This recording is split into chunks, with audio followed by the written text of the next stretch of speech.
les bipèdes. Bienvenue dans cette nouvelle émission. Nouvelle émission, dernière partie de notre Annecy 2023. Je suis le Doc et je suis accompagné cette fois-ci de Néo et il s'alterne. Le retour pour Jean et tout. Bonjour tout le monde. Eh bien oui, c'est parti. On va clôturer cet énorme festival qui a été riche avec beaucoup de bonnes choses. De très bonnes choses. Ça a encore été dit à la cérémonie de clôture hier, sur laquelle on reviendra un peu plus tard. Et donc, je vais attaquer direct. Qu'est-ce que t'en penses ? J'en pense que c'est une très bonne idée. Juste pour dire que, voilà, si vous entendez une petite ambiance sonore derrière nous, je sais pas comment va réagir l'algorithme de Denoise audio, mais en tout cas, on est dans un super bar, même un super resto, oui. Qui s'appelle La Filaterie, donc rue de la Filaterie. Exactement. Ça tombe bien quand même, mais c'est une espèce de food court à Annecy et c'est absolument génial. On y mange merveilleusement bien, les gens sont adorables. Voilà, donc on fait un petit peu de pub et puis voilà quoi. Enfin, c'est vraiment sympa. Ils nous accueillent. Le setup le plus classe qu'on a depuis très longtemps, parce qu'on a vraiment un mur avec écrit Filaterie Comedy Club. On a l'impression presque qu'il pourrait y avoir un public juste à côté. Clin d'œil. Oh, dis donc, ça me donne des idées tout ça. Voilà. Si un jour ça se fait, ça serait un endroit parfait en tout cas. Et peut-être pour faire le live l'année prochaine. Oh, j'ai rien dit. Peut-être, pourquoi pas. T'engages pas, on a encore rien. Je m'engage pas, mais ça pourrait être une bonne idée peut-être de faire un live directement d'Annecy. Bref, tout cela étant dit, effectivement. Néo, qu'est-ce que tu as vu, puisque l'émission dernière c'était avec Bibi et oui. Du coup il a vu plein de trucs, mais du coup toi t'as vu plein de trucs pendant ce temps-là. Ah oui, depuis mercredi il y en a des choses, donc on va essayer de pas non plus s'étaler 3 ans parce que sinon ça ferait une émission de 3 heures. Mais mercredi, on a commencé la journée avec Migration. Dis-nous tout ça. Migration, le dernier film de Illumination, bien sûr, qui va sortir pour Noël. J'en attendais beaucoup, parce que ça y est, ils font autre chose que des mignons, même si c'est pas la première fois. C'est fini les capsules jaunes ? Non, je crois que c'est pas terminé. Non, puis en vrai, non. Alors là, ça sera terminé quand ça ne rapportera plus de dollars jaunes aussi, d'ailleurs. Non, clairement, moi j'étais super content d'avoir un aperçu. Donc c'est un aperçu du film. On a vu 25 minutes quand même, du début. Ok, donc c'était vraiment les 25 premières minutes, qui étaient, je crois, full compé. Il y a peut-être un plan ou deux. Non, je crois que c'était vraiment full compé. Donc image finale. Oui, voilà, image finale, effectivement. Même s'ils ont dit c'est work in progress, voilà.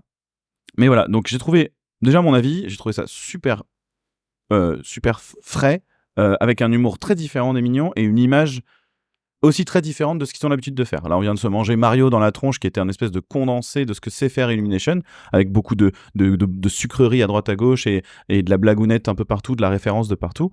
Là, on est dans un film beaucoup plus intimiste, avec vraiment donc l'histoire de ces canards qui sont habitués à vivre dans leur petit étang et qui, en fait, le père passe ses journées à leur dire non, l'extérieur c'est dangereux, il faut pas y aller, le classico quoi, voilà, faut pas aller voir dehors parce que c'est dangereux. Et évidemment, passe un groupe d'oiseaux qui est en migration dans leur étang. Les enfants s'entendent super bien avec eux et tout, et puis hop, ils se rebarrent et ils sont là, mais nous aussi on veut partir en fait, ça a l'air trop stylé parce que tous les gens qui sont venus de l'extérieur ils étaient super enjoués de tout ça. Et donc arrivent des petites histoires qui font qu'ils vont partir en migration. Donc depuis le nord, depuis au-dessus de New York jusque le bout du Texas en bas. Enfin, j'ai pas les noms exacts, je pense, des destinations, mais c'est toute la côte est américaine, quoi. Et donc c'était vraiment super chouette. L'humour était super léger, mais en même temps super un peu plus fin, voilà, que de l'humour de Mignon. C'était vraiment cool. Les personnages ont l'air vachement bien écrits aussi entre eux, la famille et tout machin. Il y a vraiment quelque chose de très touchant et en même temps rigolo, etc. Donc ça c'était vraiment cool. On a eu l'arrivée de Benjamin Renner, qui est donc le créateur de Ernest et Célestine, oui. Qui a pu raconter un petit peu la genèse. Alors évidemment, comme d'habitude, réalisateur français qui rencontre un monstre hollywoodien, et tout d'un coup c'est la panique à bord, machin. Puis en fait, si ça se passe pas si mal, etc. La rencontre est rigolote. C'est surtout Chris qui lui dit on va faire un film. Chris Meledandri, qui est le big boss de Illumination, oui. Okay. Et d'Universal même, d'une grosse partie d'Universal, qui lui dit écoute, j'ai envie de faire un film d'amour. Wow. Oui, un film sur l'amour, quoi. Ouais, mais j'ai envie de faire un film sur l'amour avec des canards. Oui. Faire l'amour avec des canards, c'est ça. Oui, c'était très bizarre. Ça, et en fait, du coup, voilà, après ça c'est évidemment ça a été écrit, etc. Et puis donc Benjamin Renner est revenu un petit peu sur toute la genèse de comment est-ce qu'il a cherché les designs, etc. Je vais pas rentrer dans le détail de toute la discussion qui était super intéressante, mais bon, évidemment très américaine cadrée, comme on connaît très bien. Il y avait une partie que je voulais relever que j'ai trouvé super intéressante, c'est que c'est un réalisateur qui vient de la 2D. Et pour lui, il expliquait que quand il dessine et tout pour Ernest Sesting, quand il cherche ses personnages et tout, il va vraiment faire quelques traits, tu vois, et il va s'arrêter dès qu'il a ce qu'il faut, il s'arrête. En fait, il y a ce truc où formes globales, les lignes globales. Ouais, si tu regardes Ernest et Célestine et tout ça, ou le grand méchant renard, c'est des trucs où vraiment t'as quelques traits avec un remplissage de couleurs, mais c'est pas hyper défini, c'est pas, tu vois, c'est dans le suggéré, ce qui fait que c'est extrêmement beau d'ailleurs, je trouve. Et donc lui, il allait dans ce sens-là et il dit merde, là la 3D, c'est tout l'inverse. On te montre un plan, on te dit voilà, il y a un étang, il y a tant d'arbres, des rochers, des canards, des machins, des bidules. Il faut que tu nous dises à quoi ça ressemble parce que nous il faut qu'on lance les assets, tu vois, on n'a pas le choix. Et ça l'a beaucoup perturbé. Il a fallu qu'il se réadapte. Et en fait, il disait que il a retrouvé cet affinage de la narration dans les designs à travers la lumière en fait. Ok. C'est vrai qu'en 3D au final, c'est au moment du lighting et du rendu que tu vas aller casser en fait toutes les formes que la 3D peut mettre, même si déjà dès le modeling on essaie un petit peu de péter ça et les texturing. Mais voilà, pour lui c'était vraiment, il voyait ça comme deux choses inversées. La 2D part d'en bas, elle se construit comme ça et puis d'un coup, on arrive à quelque chose, on s'arrête, on n'en met pas trop. Et la 3D, on part d'en haut et hop, on déconstruit, on retourne à la narration et à l'essentiel après. T'es obligé de définir les limites de tout pour ensuite éventuellement les effacer un petit peu en post-production, quoi. Exactement. Exactement. Donc voilà, ça c'était le petit moment intéressant. Il y avait plein d'autres trucs évidemment super cool. Mais voilà, moi je pense que c'est un film qu'il va falloir aller voir parce que ça a l'air super doux, super touchant et puis nouveau pour Illumination. Je pense qu'il faut les pousser à qu'ils continuent à prendre ce genre de risque. Ça va changer un petit peu des mignons et tout ça, quoi. Ouais. Ensuite, du coup... Mais il s'est pas passé quelque chose, d'ailleurs, pendant la remise des... Ah oui, bon, d'accord. Chris Mélandry a eu un ticket d'or pour pouvoir venir quand il veut à Annecy, comme si c'était pas déjà le cas. Et en plus, Pharrell Williams est carrément arrivé pour lui dire « Oh mon Dieu, mais depuis que je t'ai rencontré, ça a changé ma vie. Tu es incroyable, merci. » Because I'm happy, tout because ça. I'm super happy depuis 10 ans. Ouais, et puis I'm super rich because of Gru. Okay, oui, mais avant ça, il n'avait pas eu besoin de ça. Mais c'est vrai que celle-là, elle a vraiment fait exploser. Ça l'a bien fait connaître. Clairement. On est bien d'accord. Donc oui, ça c'était la petite surprise de fin, effectivement. Et il n'aura pas son étoile sur le, ses mains sur le Walk of Fame. Je sais pas. À mon avis, oui. Alors, parce qu'ils sont en train de vous avez évoqué ce truc-là? Non, vous l'avez pas évoqué au podcast d'avant. Je suis désolé, j'ai pas encore rattrapé. Je crois tu déconnes. Je crois qu'on l'a évoqué. Bon, enfin, on va le redire quand même. Oui. Donc Annecy est en train le festival d'Annecy Citia et tout ça qui organise sont en train de changer de lieu progressivement. Je crois qu'ils veulent revenir vers les haras. En ajouter un autre. Et effectivement, en ajouter un autre, et de vouloir faire d'Annecy la capitale mondiale, en tout cas une capitale mondiale de l'animation, et de faire un Walk of Fame comme sur Hollywood Boulevard. Exactement. Donc avec les empreintes de mains, de pieds, etc. Ben là, c'est pour l'instant que des empreintes de mains pour pouvoir, d'avoir les grands en fait de l'animation, les légendes du festoche, les légendes, etc. Ouais. Donc, j'en reparlerai après. J'imagine que Chris les aura. Non, mais c'est sûr que Chris les aura. Ça me paraît bizarre. Genre Chris, tu le connais. Ouais, Chrisou, c'est mon petit Chrisou. Je suis allé dans son yacht, non, pas du tout. Non, oui, il y a Eric Goldberg là qui a eu les siennes. Il y a eu d'autres réalisateurs dans la semaine qui les ont eu. Je pense qu'on les verra à partir. Je crois qu'il avait dit, Marcel Jean l'avait dit 2025. D'accord. L'ouverture de cette partie. Ok, ça marche. Voilà, donc après, juste après Migration, j'ai enchaîné avec Disney qui fait une anthologie de films, donc 10 films, un peu comme Love, Death and Robots pour ceux qui connaissent un peu, uniquement fait de teams complètement africaines. De l'écriture jusqu'au compositing, jusqu'à la musique et tout. Ils ont vraiment fait l'effort, enfin, d'aller chercher les gens véritablement concernés. Et plutôt que de mettre un personnage noir dans un film et dire « Oh, vous avez vu, on est inclusif, c'est génial », et de passer 30 minutes pendant les conférences pour parler de ça. Donc là, ils sont vraiment allés en Afrique, ils sont allés voir tous les studios, tous les créateurs musicaux, machin, etc., même des chanteurs et tout pour faire les voix. Tout le monde fait vraiment partie de l'Afrique. Et donc, il y a eu 73 pitchs. C'était quoi le nom? Kizazi Moto. D'accord. Voilà, si vous voulez chercher ça sur Disney+, ça devrait pas tarder à sortir, c'est dans pas longtemps. Il y avait 73 pitchs au départ, 10 films ont été retenus. Uniquement. D'accord. 14 réalisateurs en tout, parce qu'il y a des co-réals sur certains de ces trucs-là. Et ils avaient trois modos pour ces films. Ils leur avaient dit, on veut votre vision du futur, d'un point de vue africain, l'espoir à l'intérieur de ce film. On voulait pas que des films, manifestement, ils voulaient pas des films tristes et dark et sans espoir. Et évidemment un produit qui était réalisable au final dans les contraintes qu'ils avaient, tu vois. Ok. Et en fait, je pense que c'est même pas je pense, c'est ce qu'ils disaient sur scène, c'est que évidemment ces contraintes elles sont là aussi parce que eux essaient de montrer que c'est commercialisable, quoi. Tu veux pas faire que des films arty, sinon personne va aller voir ce truc-là, ça sert à rien, malheureusement.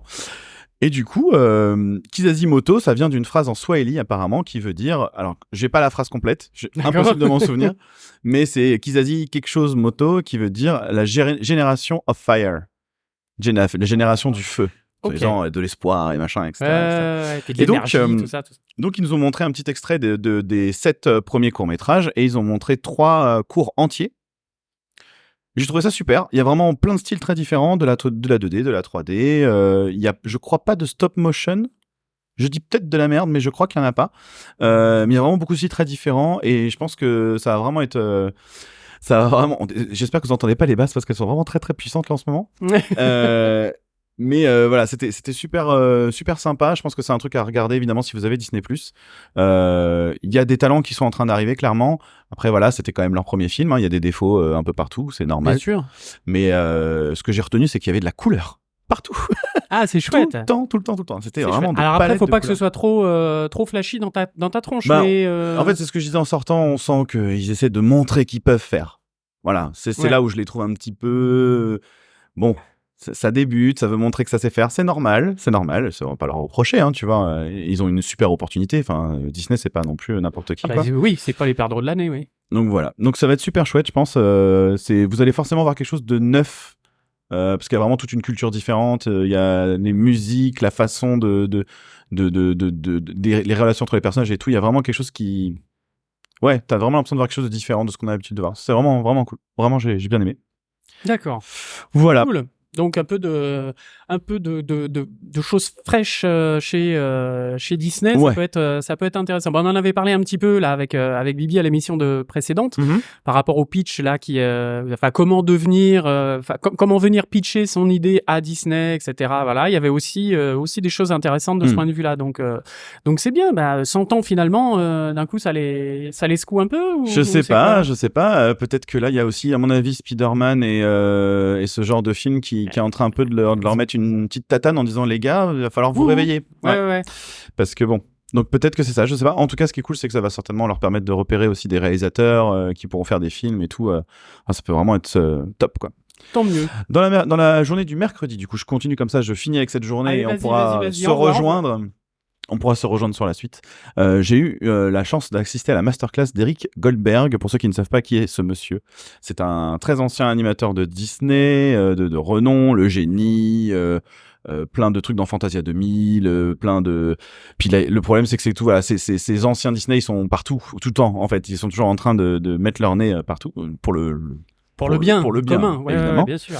Je vais pas passer des heures dessus. C'était vraiment quelque chose ciblé pour les gens du festival et pour les animateurs. Voilà, il est revenu un petit peu sur toute sa carrière, comment est-ce qu'il abordait les personnages, comment est-ce qu'il animait par rapport à la musique, justement, par rapport au travail sur Fantasia, des choses comme ça. C'était un super petit moment, voilà, c'est un monsieur absolument adorable et qui chaque fois qu'il s'énervait, se mettait à faire la voix de Donald. Et puis il le fait super bien, c'était vraiment très très drôle. Et à un moment donné, il savait pas où foutre sa feuille, là, puis il y a une nana qui sort des backstage pour la récupérer et il fait... parce qu'il savait pas comment se débarrasser de la feuille. C'est très très drôle. Oui, puis c'est un vieux monsieur bedonnant avec des bretelles, une moustache blanche et tout, mais qui a l'air vraiment adorable. C'était vraiment un super moment. On a fini sur un truc où il fallait qu'on lui donne 7 attributs d'un personnage. Et lui, il a inventé le perso comme ça sur papier en 5 secondes. Et tu fais putain. Et c'était un buffle femelle qui fait du yoga, petit et trapu. J'ai vu il y avait 7 trucs comme ça et le mec vraiment en 5 coups de crayon il a fait le perso. On était tous là. Ok, ouais. Oh, le level, quoi. Le level. 1 mètre. Donc voilà. Et enfin, pour terminer la soirée de mercredi, et là c'était un grand moment, le nouveau film de Jérémy Perrin, Mars Express. Mars Express, film de science-fiction. 3D. 3D effectivement. Traitement 2D, on va dire. Enfin, il y a quand même il y a un côté il y a cel shading non, peu, c'est pas le terme que je voulais, c'est pour ça que je voulais pas le dire. Bref, c'est un film très beau. Un film qui avait beaucoup de profondeur, un vrai film de SF où t'es vraiment dans le sens où tout l'univers robotique, machin, le classique, hein. Et soulèvement des machines et blablabla et blablabla. Et sauf que t'as vraiment ce truc où pendant une demi-heure tu comprends rien parce qu'ils ont tous des termes et tout machin, et puis petit à petit le film se dévoile en fait à toi et tu commences à rentrer dans le truc. Il y a un peu d'humour, il y a un peu évidemment de questionnement. Voilà, la science-fiction est faite pour ça, hein, pour se questionner sur tout ça. Et en même temps, c'est un vrai truc d'action, vraiment, vraiment chouette. Il y a des, je vais pas spoiler, il y a des trucs vraiment drôles qui me sont revenus là. Militant un peu, parce que oh, pas forcément. Perrin, il me semble qu'il est un peu oui. virulent. Oui, virulent. Il a ses Toute positions. proportion gardée, mais voilà, c'est ça. Il a ses positions très marquées. Il est arrivé sur scène en disant d'ailleurs, au moins ici, je vais peut-être pas répéter parce que le pauvre, ça va peut-être là. Voilà. Mais bon, bref, il était content d'être là, plus qu'à Cannes. Voilà, c'est ça que je vais dire. Et parce que ouais, voilà, l'animation c'est cool. Il y a moins. D'ailleurs, surtout le festival, j'en parlais hier soir. Il y a moins ce côté prout à Annecy. On le sent. D'accord. On sent que c'est encore un festival très ouvert et tout. Et ça, je pense, c'est agréable pour tous les créateurs de toute façon, quoi qu'il arrive, c'est sûr. C'est pas guindé, c'est un autre c'est délire. pas. Ouais. Voilà, le film était incroyable. Il n'a rien reçu comme prix, malheureusement. Parce que je pense que la SF, de toute façon, ça a toujours du mal avec beaucoup de gens. Mais vraiment, quand il va sortir en salle, allez le soutenir. Il disait sur scène que un film de SF en animation, il y en a un qui est financé tous les 15 ans, à peu près. Mm-hmm. Donc, si celui-là, il marche pas, eh ben, on aura encore 15 ans sans SF en animation de long métrage, voilà, financé. Parce qu'il y a quand même Léa Drucker au casting et d'autres personnes, tu vois, de relativement... Oui, d'un certain renom quand même. Exactement. Au casting, ouais. Donc voilà.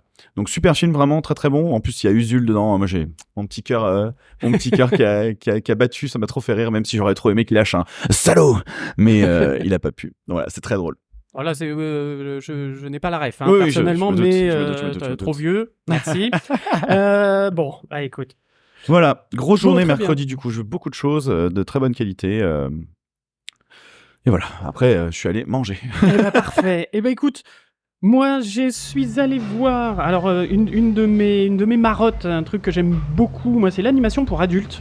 Il y avait une présentation de Warner Bros, HBO Max et Adult Swim. Mm-hmm. Donc, ils font partie quand même de la même maison mère. Quand tu dis pour adultes, ça veut pas forcément dire pornographique, on est bien d'accord. Hein. On est bien d'accord. D'accord. Ça parce veut que pas dire pornographique, ça sonne comme ça veut pas dire ultra-violence, ça veut pas dire... C'est juste que c'est des sujets, c'est des sujets pour adultes. Alors oui, il y a un peu de tripaille, oui, il y a... du coup, on se lâche plus, il y a du forcément. sang, il y a des références sexuelles, mais voilà, on n'est pas que là-dedans. Voilà, c'est vraiment pas... oui, puis on va pas hésiter à montrer 18, un sein, on va pas hésiter... Oui, voilà, c'est ça. Ce genre de truc, ouais. Mais on n'est pas dans les bisounours et tout le monde il est beau, tout le monde il est gentil. Donc il y avait beaucoup de choses, ils ont présenté beaucoup de choses et c'est cool. Pour ceux qui connaissent Adult Swim par exemple, il y a quand même beaucoup de choses qui sont sorties de Adult Swim, les Rick and Morty par exemple, pour ne citer que ça. Voilà, mais donc il y avait d'autres choses. Primal de mon chouchou Genndy Tartakovsky. Et d'ailleurs, on s'était arrêté à la saison 2 de Primal et qui se terminait. Donc on se disait, c'est fini. Sauf que Adult Swim a teasé une saison 3. Ah, let's go. Donc voilà, mais avec d'autres choses, très certainement Genndy Tartakovsky aux manettes. Donc tant mieux, c'est cool. Mais on n'a vu aucune image, juste un Primal Season 3 en vert. Et voilà, démerdez-vous avec tout ça. Mais en tout cas, c'est cool, donc ça veut dire que ça a bien marché, que ça continue. Qu'est-ce qu'on a vu ? On a vu beaucoup de séries DC Comics. Ouais. Donc, il y avait du Harley Quinn, il y avait du... Enfin, voilà, donc... Comme fait Marvel. Pas mal de choses, voilà, comme fait Marvel, mais en série animée. Il y avait aussi du Scooby-Doo, du machin, bon... Velma, l'histoire de Velma, donc la geek. C'est celle en orange avec les lunettes, là, voilà, c'est ça. Ouais, okay. La geek de Scooby-Doo, qui... ils ont déjà fait une saison 1... Et là, ils font une saison 2, voilà, c'est lancé. Enfin bref, il y avait tout un tas de petites choses comme ça, moi, qui m'ont pas hyper parlé, ou en tout cas hyper hypé. Surtout dans les séries DC Comics, bon, voilà, quoi, c'était... ok, c'était Harley Quinn et je sais pas quoi, voilà, qui était un peu plus virulente Ouais, au ça avait niveau pas l'air. des mots, au niveau de voilà des actions, des bidules, mais bon, ok, voilà. Ouais, ouais. Par contre, moi, il y a un truc qui m'a vachement hypé. C'est une série DC Comics, mais qui s'appelle Creature Commando, qui va être pilotée entièrement par James Gunn. Donc James Gunn, on aime ou on n'aime pas, hein. C'est les Gardiens de la Galaxie, c'est le deuxième Suicide Squad. Mais Celui qui a été apprécié en fait. oui, celui qui a été le mieux apprécié Ouais. avec Weasel, là, l'espèce de loutre complètement timbré, et puis comment ça Ça quand s'appelle, même plaire, Peacemaker, Tu etc. dis on aime, on n'aime pas, j'ai l'impression que ça plaît quand même. Les Gardiens de la Galaxie, c'est quand même reconnu des Tout à Marvel fait. fans pour être quand même un truc qui se vaut, quoi. Oui, bien sûr. Bien sûr, et puis c'est quelqu'un qui va pas hésiter à pousser un petit peu certaines limites et voilà, pas hésiter à envoyer du pâté un petit peu dans le gore aussi, Ouais, et ok. tout ça. Donc voilà, dans l'action et tout. Donc bon, Il est pertinent dans ce truc. il est pertinent adulte. là-dedans. Voilà, tout à fait. Et là, il va vraiment être showrunner sur le show. Et aussi, ça va être fait, cocorico, par Bobby Pills. Oh, les fameux. Les Cassos, etc. Enfin voilà, comment ça s'appelle, Ver- Pipoudou. Oui, Pipoudou, entre autres. Et Vermintide. Putain, j'ai oublié le nom à chaque fois. Une espèce de petit insecte là. Ouais, j'ai tout à oublié. fait. Enfin Ouais. bon, voilà, donc c'est ces Français-là qui vont faire le truc. On a vu un léger teaser et honnêtement, au niveau graphique, c'était vachement chouette. Donc un côté très comics et tout ça, sans comics papier, hein, j'entends, sans trop faire du Spider-Man, Spider-Verse, mais parce que pas les moyens. Enfin voilà, c'est une série, c'est vraiment une série qui va passer sur des chaînes particulières du câble américain, mais en tout cas avec une patte graphique. Donc je pense que entre Bobby Pills, James Gunn, plus ce côté-là Ouais, il y a un artistique, bon mélange, à là. mon avis, ça va être sympa avec des genre le commando en fait va être fait avec des créatures du style, on avait Frankenstein, on avait la fiancée de Frankenstein, on avait Weasel justement, l'espèce de bestiole loutre complètement azimutée et tout ça. Enfin voilà, il y avait des choses qui avaient l'air de sortir un petit peu de l'ordinaire. Donc c'était cool. C'était cool. En tout cas, moi, ça m'a bien hypé. Et puis, il y avait une autre petite série que je ne connaissais pas, qui apparemment, ils en sont à la saison 2 ou 3. Ça s'appelle Smiling Friends. Et en fait, c'est l'histoire d'une entreprise, entre guillemets, c'est un dessin animé, hein, on est bien d'accord, série animée, où c'est des personnages qui ont pour mission de faire rire des gens qui sont tristes. Donc, et il y avait beaucoup de vannes, beaucoup de pics, un petit peu un côté Seth Rogen, voilà, un côté Adult Swim, quoi. Voilà, vraiment le ton Adult Swim et le côté, ils ont vachement insisté sur le fait que c'est eux qui avaient inventé et qui l'ont perpétré. Le côté quarter comedy, c'est-à-dire des petites séries d'un quart d'heure en comédie pour adultes. D'accord, ok. Donc voilà, Primal en est un exemple parfait. Donc voilà, il continue vraiment là-dessus, sur ce format-là, qui est vachement bien, je trouve, parce que ça permet, comme Rick and Morty, voilà, ça permet de pas étendre trop le truc pour que ce soit trop lourd d'un coup, en termes de vannes, en termes de de côtés qui peuvent être un petit peu relous si ça sur dure trop longtemps. Terme. Voilà, mais en un quart d'heure, ça permet juste de prendre sa petite dose de. Ouais, bien sûr. Voilà. Ouais. C'est comme South Park, tu prends un film entier, ça devient un peu long, un peu lourd, alors que des petits épisodes de 20 minutes sont toujours hyper efficaces. Complètement. Ça se voit sur quoi, ce genre de série là Alors ça, c'est Adult Swim, donc c'est malheureusement difficile à regarder. Je sais pas s'ils ont chaîne YouTube. Qui chaîne YouTube, ça les paye pas, quoi. Ouais, bien sûr. Piratage, n'en parlons même pas. Mais je pense qu'il faut peut-être voir du côté de. Par exemple, Primal, tu l'as regardé sur quoi, toi? Je l'ai regardé. Ah, tu l'as regardé, pardon. Bah oui, je l'ai regardé. La question qui fâche. C'est la question qui fâche, malheureusement, mais en même temps, ils en sont tout à fait conscients. C'est ce qu'ils ont dit, justement, au début. Ils ont fait, qui dans la salle connaît Adult Swim, a vu des trucs de Adult Swim, donc quasiment les 4/5 de la salle a levé la main. Qui l'a vu de manière légale? Et là, il y a eu 2 mains qui se sont levées, genre, je pense que c'était des Américains, ou voilà. Bah oui, et ils ont dit, oui, on sait, voilà, on essaye de faire des partenariats, de machin. Alors, je ne sais pas si, par exemple, avec à Amazon Prime s'il y a des packs Adult Swim. J'avoue que je ne me suis pas renseigné, c'est honteux, c'est pas bien, bou bou bou, mais Non, mais je vais quand même regarder parce que c'est fou parce que Netflix pourrait très bien être client, enfin, tu vois. oui, totalement. Je comprends pas pourquoi. Totalement. Mais après, c'est des partenariats, c'est des trucs. Puis c'est Warner. Donc, est-ce que la Warner va être copain avec Netflix? Oui, puis je crois qu'ils veulent lancer leur plateforme aussi, ou ils l'ont déjà lancé, je sais plus, mais ouais. On se renseignera. Si je trouve des infos, je vous les mettrai dans les notes de l'émission. Je vous en reparlerai en tout cas, parce que voilà, moi, c'est un des trucs que j'aime beaucoup, l'animation pour adultes. Ok. Voilà. Donc, il y avait pas mal de choses vachement sympas et ça fait plaisir, en tout cas. Très bien. Beaucoup de nouvelles choses. Qu'as-tu vu d'autre? Eh bien, moi, on va continuer avec Bobby Pills, vu que tu les as évoqués. Ah, bah voilà. J'ai vu le début, une présentation de la série Captain Laserhawk, A Blood Dragon Remix, pour le titre complet. D'accord.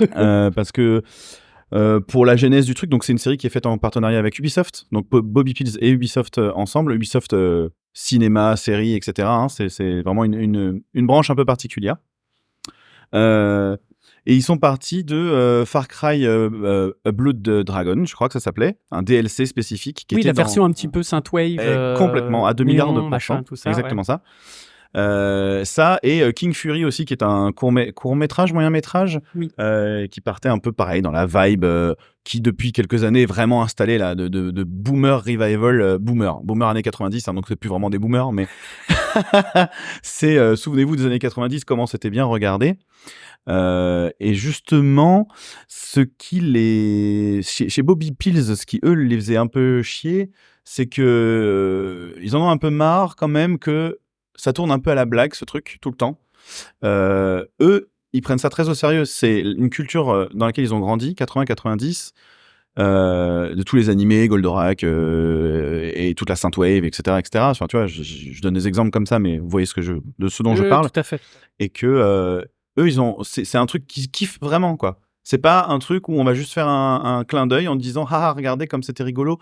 À la limite du ringardos, tu vois. Le ringardos assumé, tu vois. Et puis voilà, et on sait que ça joue sur la nostalgie, on s'en fout. Non, eux, ils veulent prendre cette esthétique, la tritouiller et faire ce que les Japonais arrivent à faire très très bien. Comme Cyberpunk, par exemple. Même si La série Netflix, hein, Cyberpunk. Ouais. Et ils veulent réussir à faire une série qui a toute cette esthétique, mais qui en même temps a un vrai fond, qui est une vraie série actuelle, et voilà, qui est super cool. Donc on a vu quelques extraits, ils nous ont un petit peu parlé de tout ça. L'idée pour Ubisoft aussi, c'était de mettre essayer de mettre toutes les licences de l'univers Ubisoft là-dedans. Sauf qu'ils ont été très malins, ils ont vraiment ils nous ont montré des fois des clins d'œil, t'étais là, mais jamais de ma vie j'aurais cru que c'était ça. Donc tu vois, ils ont fait ça de manière subtile. Ils ont pas fait limite trop subtil, quoi. Ça. Ils vont pas mettre un Ezio, un mec de Splinter Cell et un mec de Ghost Recon en plein milieu. Rayman en néon. Voilà. Ouais. Alors tu fais pas si bien dire. Ah, merde. C'était la première rêve qu'on a eu en plein pot. T'as les deux persos qui discutent et puis la cam décroche et tu te rends compte qu'ils sont justement devant un néon énorme avec un Rayman. Donc c'est très marrant que tu dises ça, du coup. Mais de manière globale, quand même, c'est extrêmement subtil. Dans les références, j'entends, parce qu'après, à l'intérieur, Bobby Pills arrêtait pas de dire... Déjà, quand Ubisoft est venu les voir, ils ont dit « Vous êtes sûr ? Vous êtes sûr que c'est nous que vous voulez ? Ok ?» Et puis, à chaque fois qu'ils mettaient des trucs un peu hardcore, même eux, ils allaient voir Ubi en disant « Ouais, peut-être qu'il faudrait qu'on se calme un peu. » Non, mais allez-y. Vous êtes sûr ? Vous savez qui on est ? Vous savez ce qu'on fait ou pas ? Vous avez vu Pipoudou ? C'était super drôle, vraiment, c'était super cool. Et puis même eux, je pense que ça se sentait, ils étaient quand même... ils ont quand même mis des beats et tout, hein, on va pas se mentir. Mais ils étaient quand même, je pense, très contents de pouvoir aussi en sortir un peu et de montrer que voilà, ils sont aussi capables de prendre des designs et de les pousser et de faire des trucs vraiment chiadés. Pas que du Cassos, sans blâmer Cassos. Non, hein, moi j'adore, je suis très client. Mais voilà, au côté style graphique, c'est simple, ça va à l'essentiel, quoi. Voilà. J'ai envie de te dire, au même niveau qu'on dit que Illumination ne fait que des mignons, pour moi, je fais la même chose. C'est-à-dire qu'effectivement, eux, que ce soit les Cassos, Pipoudou ou Vermine un peu moins, c'est un peu plus... ça me fait penser plus à comment ça s'appelait, les Lascars et tout, un peu dans ce délire. Mais voilà, il y a toujours ce côté un peu, ce trait un peu gros. Voilà, on va à l'essentiel, comme tu dis. Et là, c'est vraiment cool. Ils ont fait toute une recherche de design et tout, machin. C'était vraiment cool. Je vais finir d'ailleurs sur la recherche de design. Justement, quand ils ont commencé à faire le perso et qu'ils se sont dit « Oh, vas-y, j'aimerais bien réussir à faire ce qu'a fait tel ou tel artiste japonais. » Et là, t'as Cyberpunk justement qui sort et les mecs ils font « Ah merde, va falloir qu'on sorte les doigts, ça va vraiment être chaud. » Et d'ailleurs, pour finir, donc ils ont bien insisté ils ont bien rappelé effectivement que ça n'a pas été simple.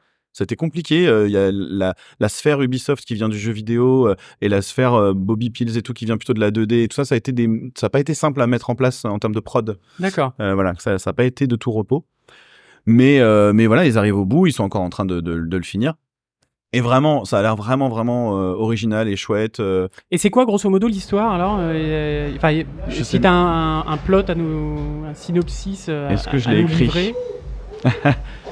Je l'ai pas écrit parce qu'il me semble qu'ils sont pas allés à fond dans le détail de l'histoire en elle-même.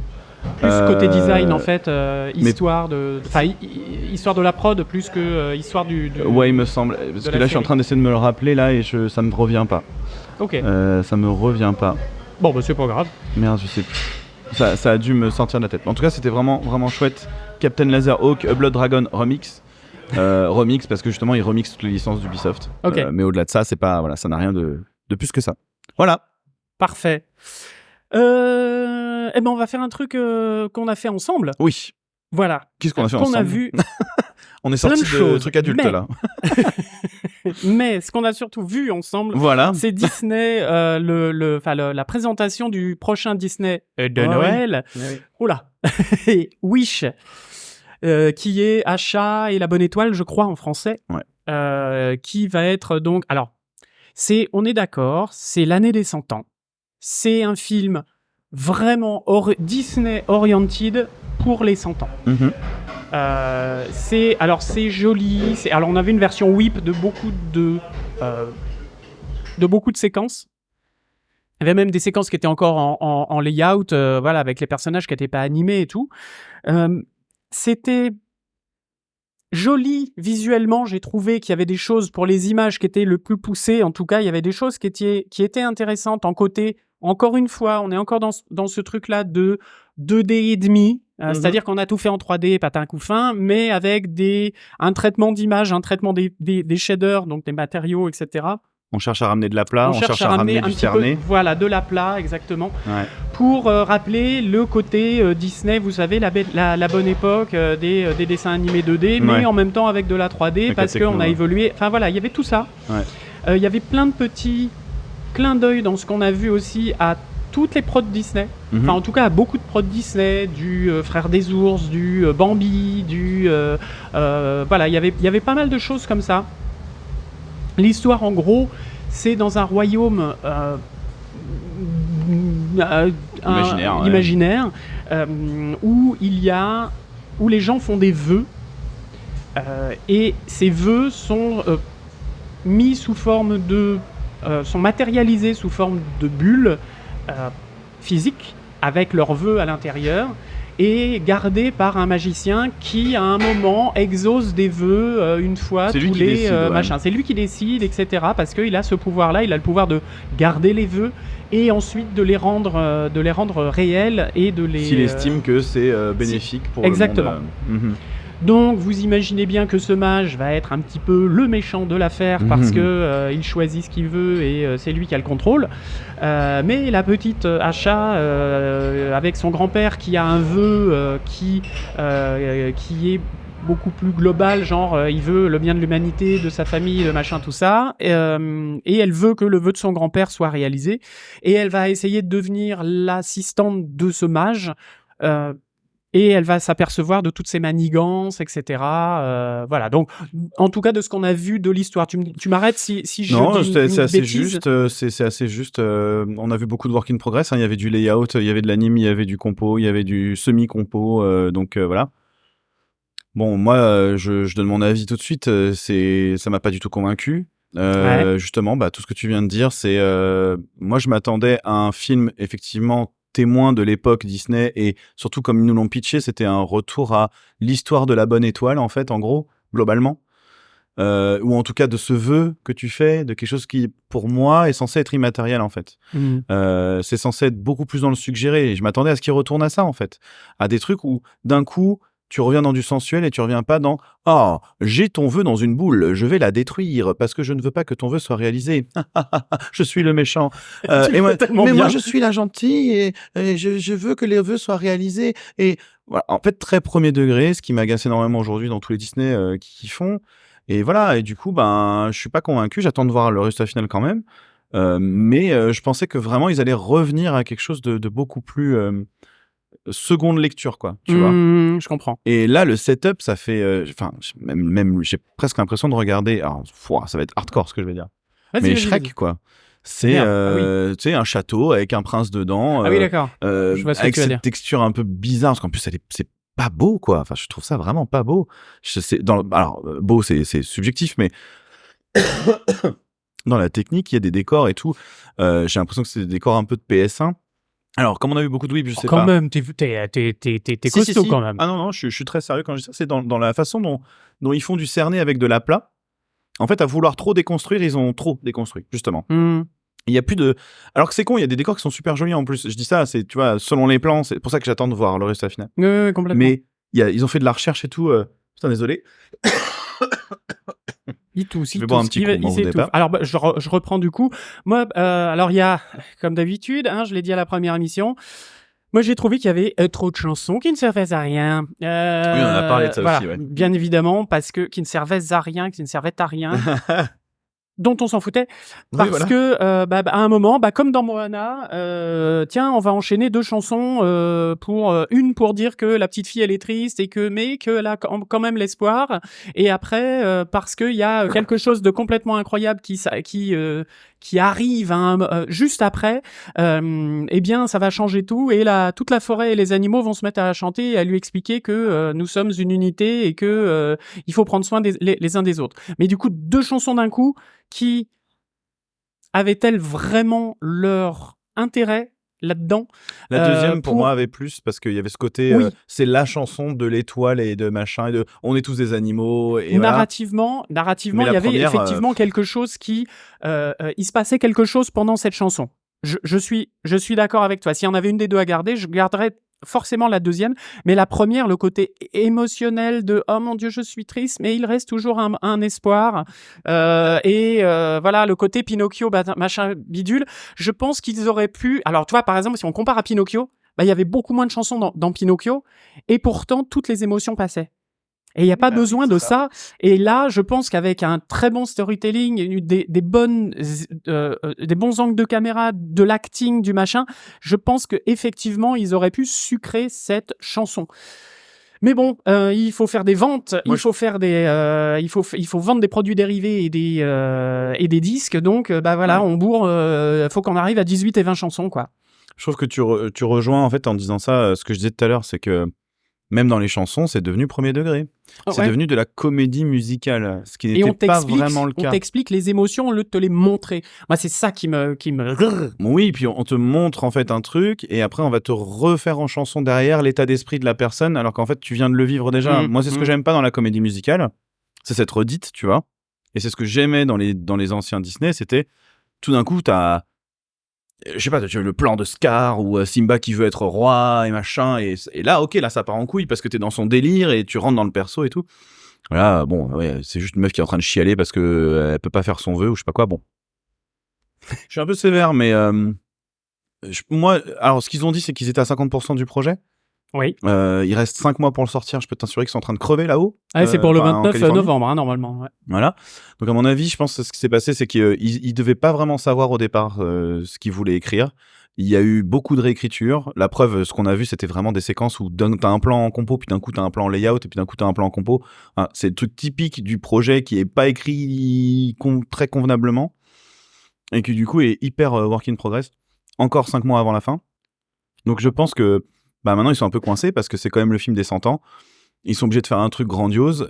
Du coup, ils rajoutent de la musique à l'appel et des trucs avec beaucoup de FX et tout. Parce que la deuxième chanson ressemblait justement pas mal à Simba et tous les animaux. Là, il y avait vraiment beaucoup de trucs à l'image.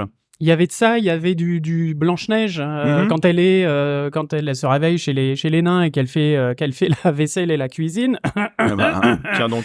et le ménage et tout ça et qu'il y a tous les animaux qui l'aident, etc. Voilà, il y avait ce côté-là. Donc c'est pour ça que j'ai dit qu'il y avait beaucoup de gros clins d'œil à tous les films Disney et voilà. Donc et puis j'ai trouvé, pour terminer, je pense le design des personnages, j'ai trouvé extrêmement proche des derniers Disney qu'ils ont fait, par exemple Réponse, au niveau du visage et tout ça, je me suis dit c'est Ah oui, Réponse, ça fait un moment qu'ils traînent autour du même design. Voilà, c'est Réponse et tout ça là, tous ces personnages, alors qu'ils sont pas moches en soi, qu'on soit bien d'accord, mais Achat, je l'ai trouvé vraiment particulière. J'ai bien aimé, ouais. Ce son côté tresse collée d'un côté, les cheveux détachés de l'autre. Oui. Mais ce que je veux dire, c'est qu'au niveau niveau de la silhouette du personnage, en tout cas du visage, c'est un petit, il y a un côté. C'est un standard. C'est ça, c'est le standard. On a mis la pommade et on a mis d'autres cheveux que Réponse, tu vois. Mais au final, ça ressemble un petit peu, quoi. Voilà. C'est là où ils se sont pas réinventés. Ils se sont pas réinventés du tout. Ils sont un peu coincés. Hein. C'est en 2D, ils pouvaient faire ce qu'ils voulaient sur les designs des persos. En 3D, ils ont trouvé le modèle qui fonctionne vraiment bien. Mais maintenant, en sortir, ça devient chaud. C'est un peu ça. Je suis assez d'accord. C'est un peu ça. Bon, bref, voilà. Et puis en plus, il y avait, alors en plus de tout ça, parce que c'était Jennifer Lee, la creative director, je crois, de Disney. Et réalisatrice de Frozen 2. Réalisatrice de Frozen 2, productrice de Frozen 2, une des deux. Enfin bon, bref, c'est dans le top 5 de chez Disney.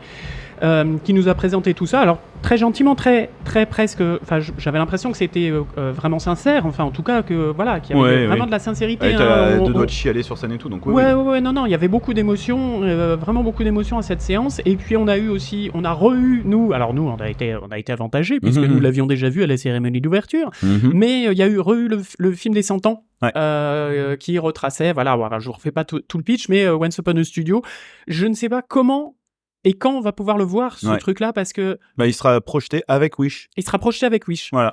Et donc, j'avoue qu'on s'est fait d'ailleurs la réflexion avec Jean-Christophe Rodier de 3DVF, qu'on salue, salut JC. On s'est fait la réflexion, parce qu'on l'avait vu, nous, 2 fois. Et à la 2e fois, ça nous a encore plus...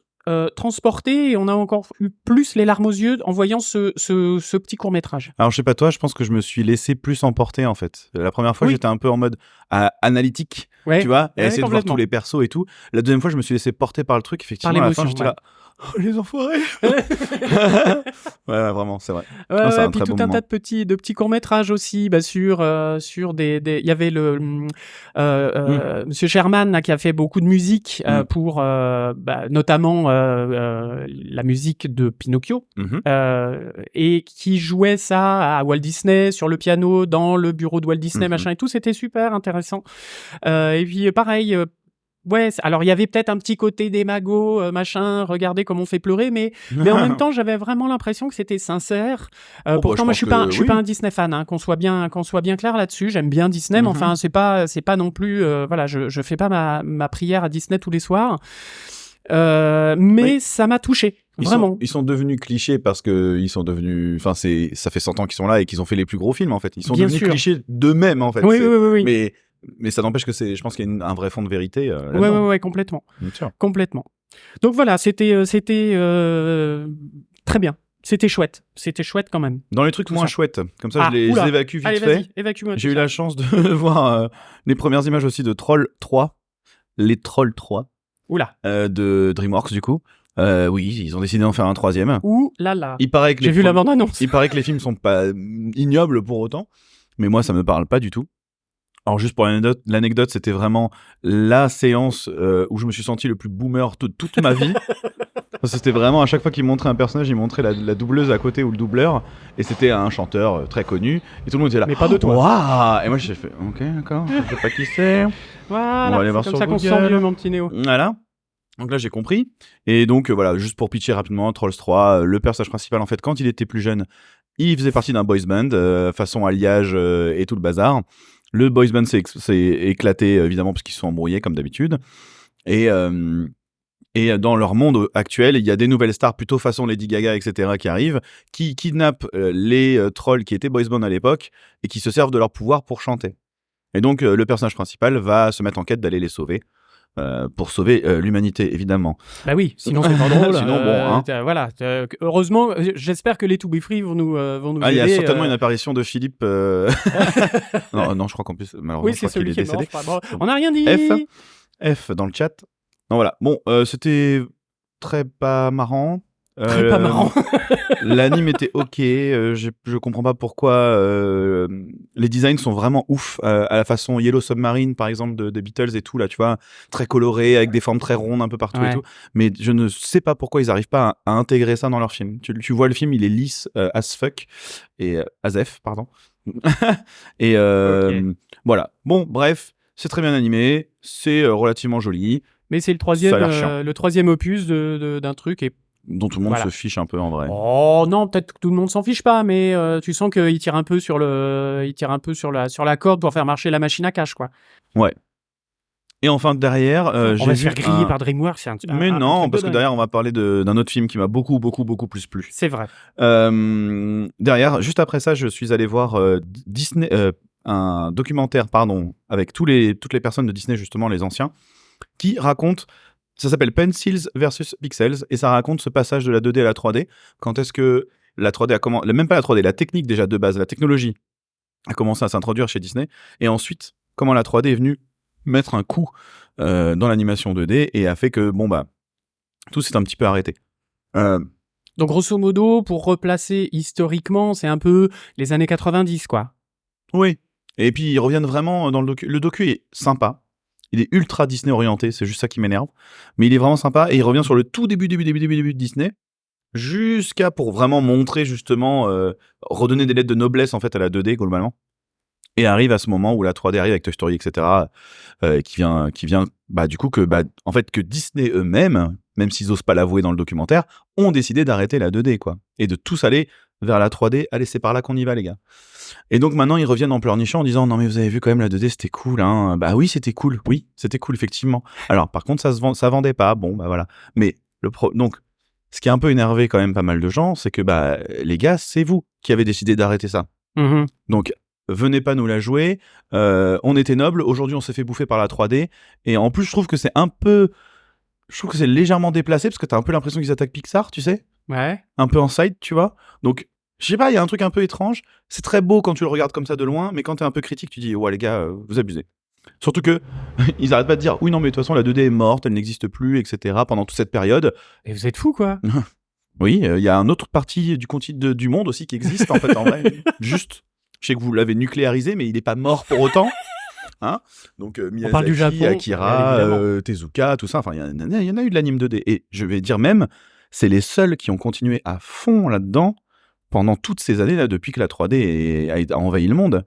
Et même, alors, en parlant de ça aussi, tout ce qui est pays de l'Est, il y a eu beaucoup de choses aussi, côté Hongrie, Pologne, etc. Il y avait beaucoup de choses. Après, c'est pas des films qui... moins, bien sûr. Parce que le cinéma asiatique, par contre, d'animation, il est hyper imposant. C'est pas un truc de niche que personne ne regarde, tu vois. Bien évidemment. Donc, un petit peu surpris. Mais bon, le docu, il est sympa à regarder. Puis il y a des passerelles quand même entre la 2D et la 3D. Il y a Glenn Keane qui dit 2-3 trucs super cool sur comment lui, il y a trouvé un intérêt dans Tarzan ou dans Réponse. Dans un autre sens. C'est-à-dire que dans Tarzan, c'est plutôt tiens, j'aimerais bien faire une animation dans la profondeur. Comment la 3D peut m'aider à aller jouer sur les lianes comme ça et sur les troncs et tout machin. Et dans Réponse, c'était plutôt dans l'autre sens. C'est tiens, il y a de la 3D. Comment moi, je peux ramener mes dessins en retech pour ramener en fait ce petit côté dessiné sympa qui a d'ailleurs convaincu tout le monde, même si les gens savent pas pourquoi ils ont aimé Réponse. En fait, c'est grandement pour ça. Ouais. C'est qu'en fait, il y avait derrière une passe d'un artiste comme Glenn Keane. Je pense que c'est d'ailleurs un des artistes qui est un des artistes quand même majeurs de cette période-là qui a su vraiment faire la transition 2D 3D. Et ça se voit dans le documentaire, c'est ce que j'ai aimé. On voit les 2-3 personnes comme ça qui ont pris le temps de comprendre ce que c'était.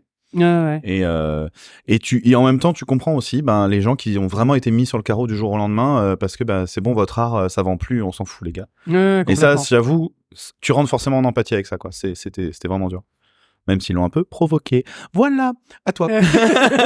C'était le petit message. On va se faire griller partout, mon petit Néo. Qu'est-ce que j'ai vu? Moi, oui, j'ai vu la cérémonie des prix spéciaux Alors les prix spéciaux, c'est quoi? C'est des prix Canal+, c'est des prix France Télé, c'est des prix... Voilà, c'est pas les Cristal de machin, tout ça, les grands prix dont tu vas parler tout à l'heure.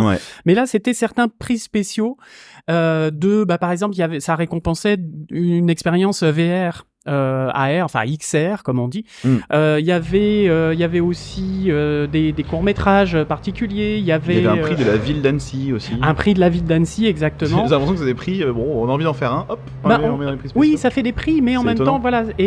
Alors moi, il y a 2 choses qui m'ont bien plu, enfin même 3, parce que je veux parler d'un troisième truc, mais il y a déjà eu un prix jeunesse qui a été où le jury était des enfants. Ah ouais? Il y avait une classe de CM2, enfin, il y avait quelques élèves d'une classe de CM2 et quelques élèves d'une classe de 6e, donc très jeunes quand même. Très jeune pour le coup, mais à qui s'adressent les dessins animés? Alors oui, en plus c'est moi qui dis ça, les dessins animés ne sont pas faits que pour les enfants.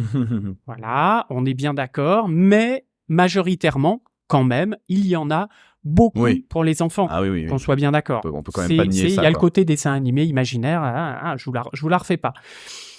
Mais là, du coup, je trouvais ça tellement pertinent que ce soit des enfants qui votent pour leur court-métrage préféré et leur long-métrage préféré. C'est trop cool. Bah oui, ça a du sens plutôt que bien des sûr. gens... Alors oui, je comprends que ça ait du sens, que ce soit des adultes, que ce soit... Mais... qui vont voir autre chose, une deuxième lecture, machin, tout ça, voilà. Le côté technique, le côté... Mais pas que, quoi. Enfin, Et puis, c'est pas parce que toi, tu trouves que le film, il a 5 lectures profondes qui te remettent ta vie en question que c'est le meilleur film de tous les temps. En vérité, si dans une salle de 12 000 personnes, t'en as 11 999 qui ont chialé parce que juste ça les a fait chialer, point, et que toi, par contre, t'as pas aimé parce que t'as préféré un court-métrage arty... désolé mec, c'est la vraie vie en fait, les gens ils aiment ça. Ça te plaît pas, d'accord, mais complètement. Et puis je trouve qu'il y a un côté innocent, super cool quoi. Ouais. Ils sont moins attachés justement à cette deuxième lecture et alors, tout, même si en vrai, tu dis innocent, ils comprennent des trucs. Honnêtement, ils étaient pas si innocents que ça, parce que vu comment ils ont, vu comment ils ont dit, ils avaient préparé un petit speech, alors c'était super mignon. Il y avait trois gamins de CM2 qui sont arrivés sur la scène. Bien habillés, tout ça, et on sentait qu'ils tremblotaient un peu et tout, c'était trop mignon. Mais ils ont expliqué, ils avaient préparé un petit speech pour expliquer pourquoi ils avaient choisi tel et tel court-métrage, le court-métrage et le long-métrage. Pourquoi ils avaient choisi ça? Parce que c'est touchant, parce que ça parle de diversité, parce que ça parle de... Voilà, tu sentais qu'il y avait quand même... C'était bien préparé avec les profs, mais il y avait des choses qui étaient effectivement... tu sentais que ça venait d'eux. Ouais, ok. Vraiment que ça venait même d'eux. Si ça avait été rédigé, ça avait été rédigé pour faire cérémonie, etc. Bien sûr. Mais c'était ce qu'ils voulaient dire. Mais c'était vraiment ce qu'ils voulaient dire, et on sentait qu'ils étaient fiers cool. de ce qu'ils avaient, de leur critique. Et justement, la présentatrice a dit, mais ouais, vous êtes. Non, c'était même une réalisatrice qui a dit, je sais que vous êtes limite beaucoup plus critique que certains critiques. Intéressant, ouais. Et elle a dit, pour moi, c'est le plus beau des cadeaux, et je préfère... Enfin, je suis extrêmement touché, peut-être même plus que si j'avais reçu... alors, peut-être pas le Cristal, faut peut-être pas déconner, mais en tout cas, un autre prix désigné par des adultes. Ça, je veux bien le croire, parce que je pense que vraiment avoir un groupe d'enfants qui vraiment t'attribue un prix, c'est pas juste, ils ont rigolé devant ton truc, et voilà, quoi. Complètement. Il y a une vraie considération, c'est un peu... C'est étonnant, quoi. Puis c'est le public auquel tu t'adresses quand tu fais un truc comme ça, et du coup, si le public cible te récompense, c'est bien mieux que des gens contre lesquels je n'ai rien, mais des gens du Point, de Télérama ou du Monde. Ouais. Tu vois. Ah, c'est sûr. Et comme je dis, il y a une telle légitimité à ce type de jury que je ne comprends pas pourquoi il n'y en a pas plus, au moins dans ce festival, et peut-être dans d'autres. Alors après, les autres, on les connaît moins, qu'on soit bien d'accord, mais je pense qu'il devrait y avoir plus de jurys d'enfants pour ça. Oui, et puis j'ai envie de te dire, d'enfants de différentes classes aussi, parce que Annecy, c'est quand même un festival, voilà, ça demande de l'argent de venir ici, il faut quand même Bien être sûr. relativement machin. Après, c'était des écoles d'Annecy, qu'on soit bien d'accord. Oui, oui, oui, mais c'est sûr que voilà, ça serait très intéressant d'avoir justement des retours de classes populaires et tout ça, genre d'enfants qui sont pas forcément confrontés à l'animation quotidiennement, tu vois, ce genre de truc aussi. Parce que je pense que tu aurais des retours très, très, très, très différents. Et ce serait passionnant à avoir. Complètement. Ouais. Ouais. Donc voilà, donc il y avait ça. On a vu aussi, offert par Pixar, on a eu le petit court-métrage Cars Date, qui est en fait la suite, enfin un court-métrage à la suite de Up, voilà, c'est ça, de là-haut, où on voit Carl, donc le vieux monsieur avec le chien Doug qui parle là, avec son collier qui parle. Yes, ouais. Doug va avoir un rendez-vous, Carl va avoir un rendez-vous galant, mais on sent, c'est très touchant parce qu'il regarde la photo de sa femme, il regarde tout ça, donc il y a tout ce rapport-là qui est non dit, ah merci, voilà, qui est vraiment suggéré et tout ça,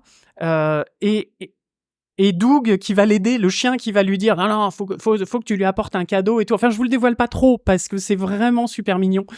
Et c'est vraiment dans la même veine, dans le même. Voilà, ils ont repris exactement le même jus que là-haut, quoi. C'était super. Et il y a un autre court-métrage qui m'a fait beaucoup rire aussi.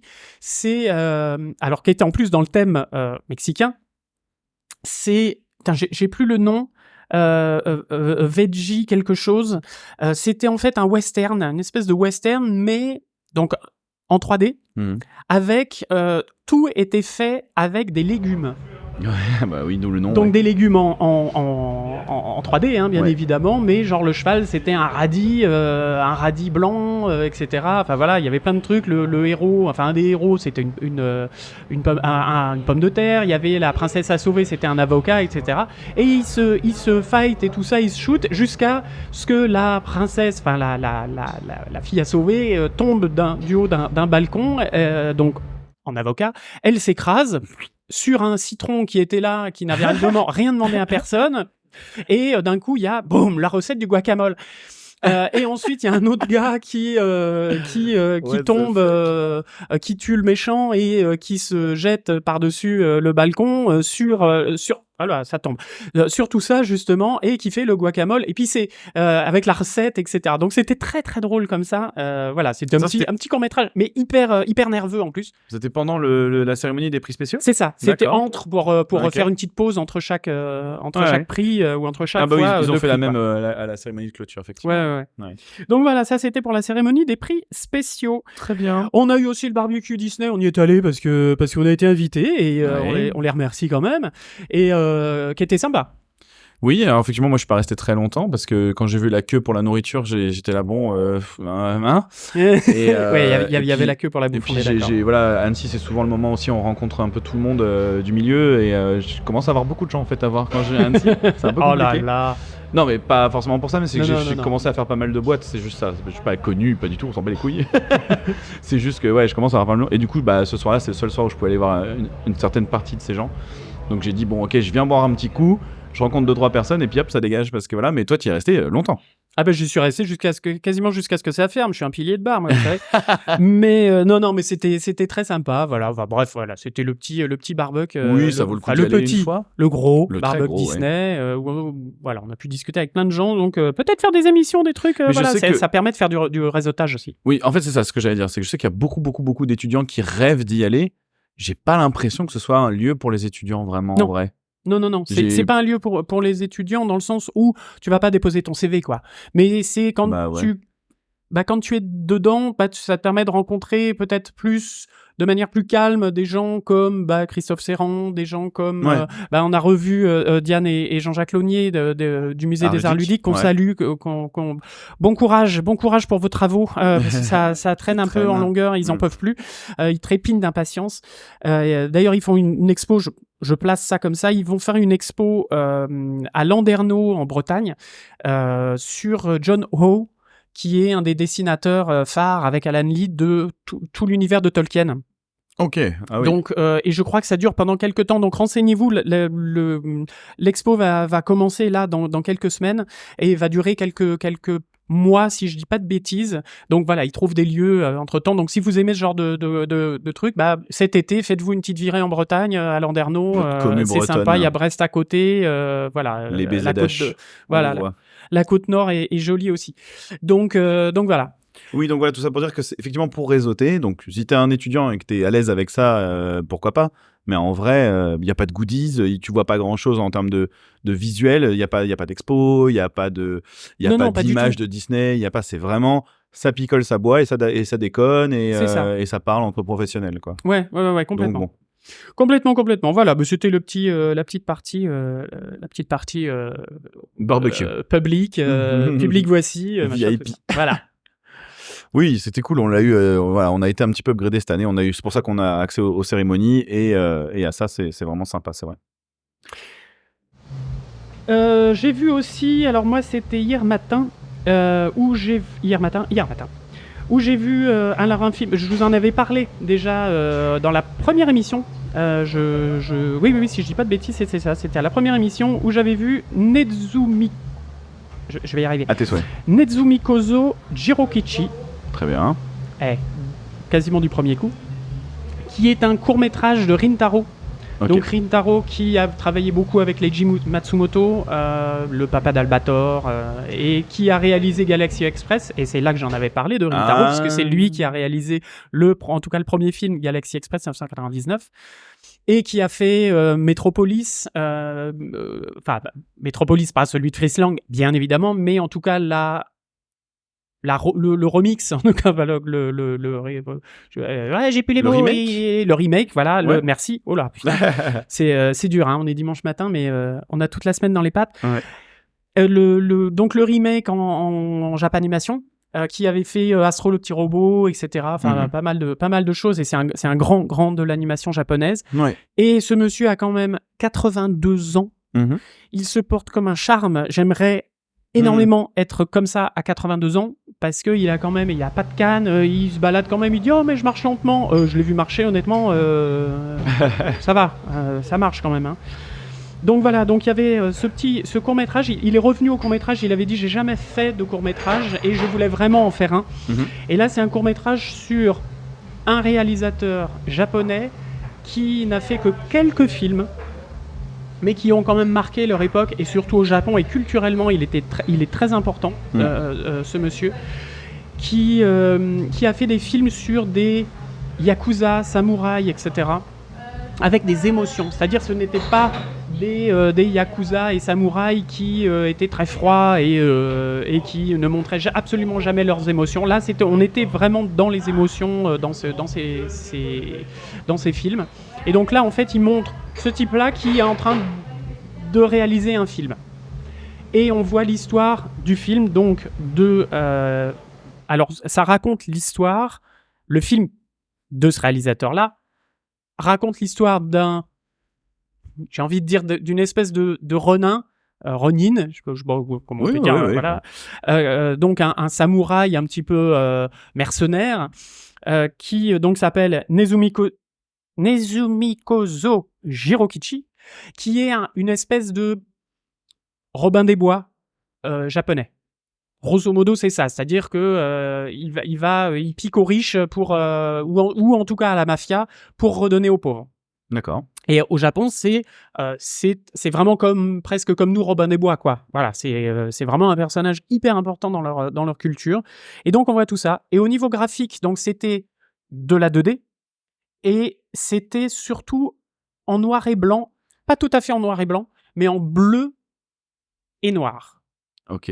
Donc on avait l'impression presque de voir un petit peu comme de la porcelaine japonaise, comme du Blue Jacks, etc. Je ne sais pas si ça va parler à certains, vraiment comme sur certaines poteries vraiment de porcelaine. Alors sans avoir le rendu porcelaine, hein, on s'entend, mais du coup, on avait, au lieu d'avoir du blanc, on avait du bleu, et dans le noir, on avait du bleu aussi, donc en nuance de bleu. La matière, c'était quoi? De la peinture, du crayon? Non, c'était du crayon.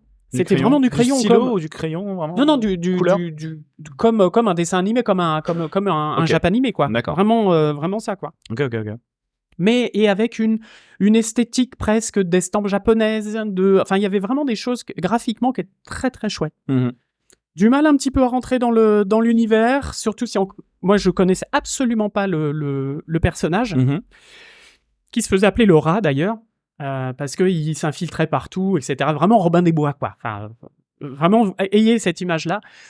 Et mais une fois que d'un coup on comprend, on raccorde un petit peu les fils, de machin, de trucs, et l'histoire elle est super bien, et graphiquement c'est très joli. Ok. Et pareil, Super. ça s'éternise pas. Alors par contre, vu que c'était dans les années 10-20 que ce réalisateur avait fait ses films, c'est comme un film muet de l'époque, comme The Artist, c'était des cartons, donc qui expliquent vraiment ce qui se passe, quoi. Ouais. Donc et qui disent les lignes de dialogue, etc. Donc et avec une musique presque jazzy qui était vachement prégnante, qui aussi faisait partie de l'ambiance, qui était comme un personnage. D'accord, ok. Voilà. Donc c'était très chouette, Oui, bah, vraiment bien. très chouette. Et puis après il y a eu toute une conversation avec Rintaro, entre Marcel Jean et Rintaro, et voilà, c'était super. Et ce monsieur mérite tout mon respect. Et ils ont dévoilé la plaque de Rintaro qui va être sur le Sur le Walk of fameux Fame. Walk of Fame, d'accord, Voilà, très bien. d'Annecy au Havre. Ok. Voilà. Est-ce que tu as d'autres choses à Je rajouter? crois que toi, il te reste que la dernière qu'on n'a pas encore évoquée, qui est Alors, Ruby. Alors, avant Ruby, moi j'avais Ouais. autre chose. Alors vas-y. J'avais une masterclass avec Yann Kounen.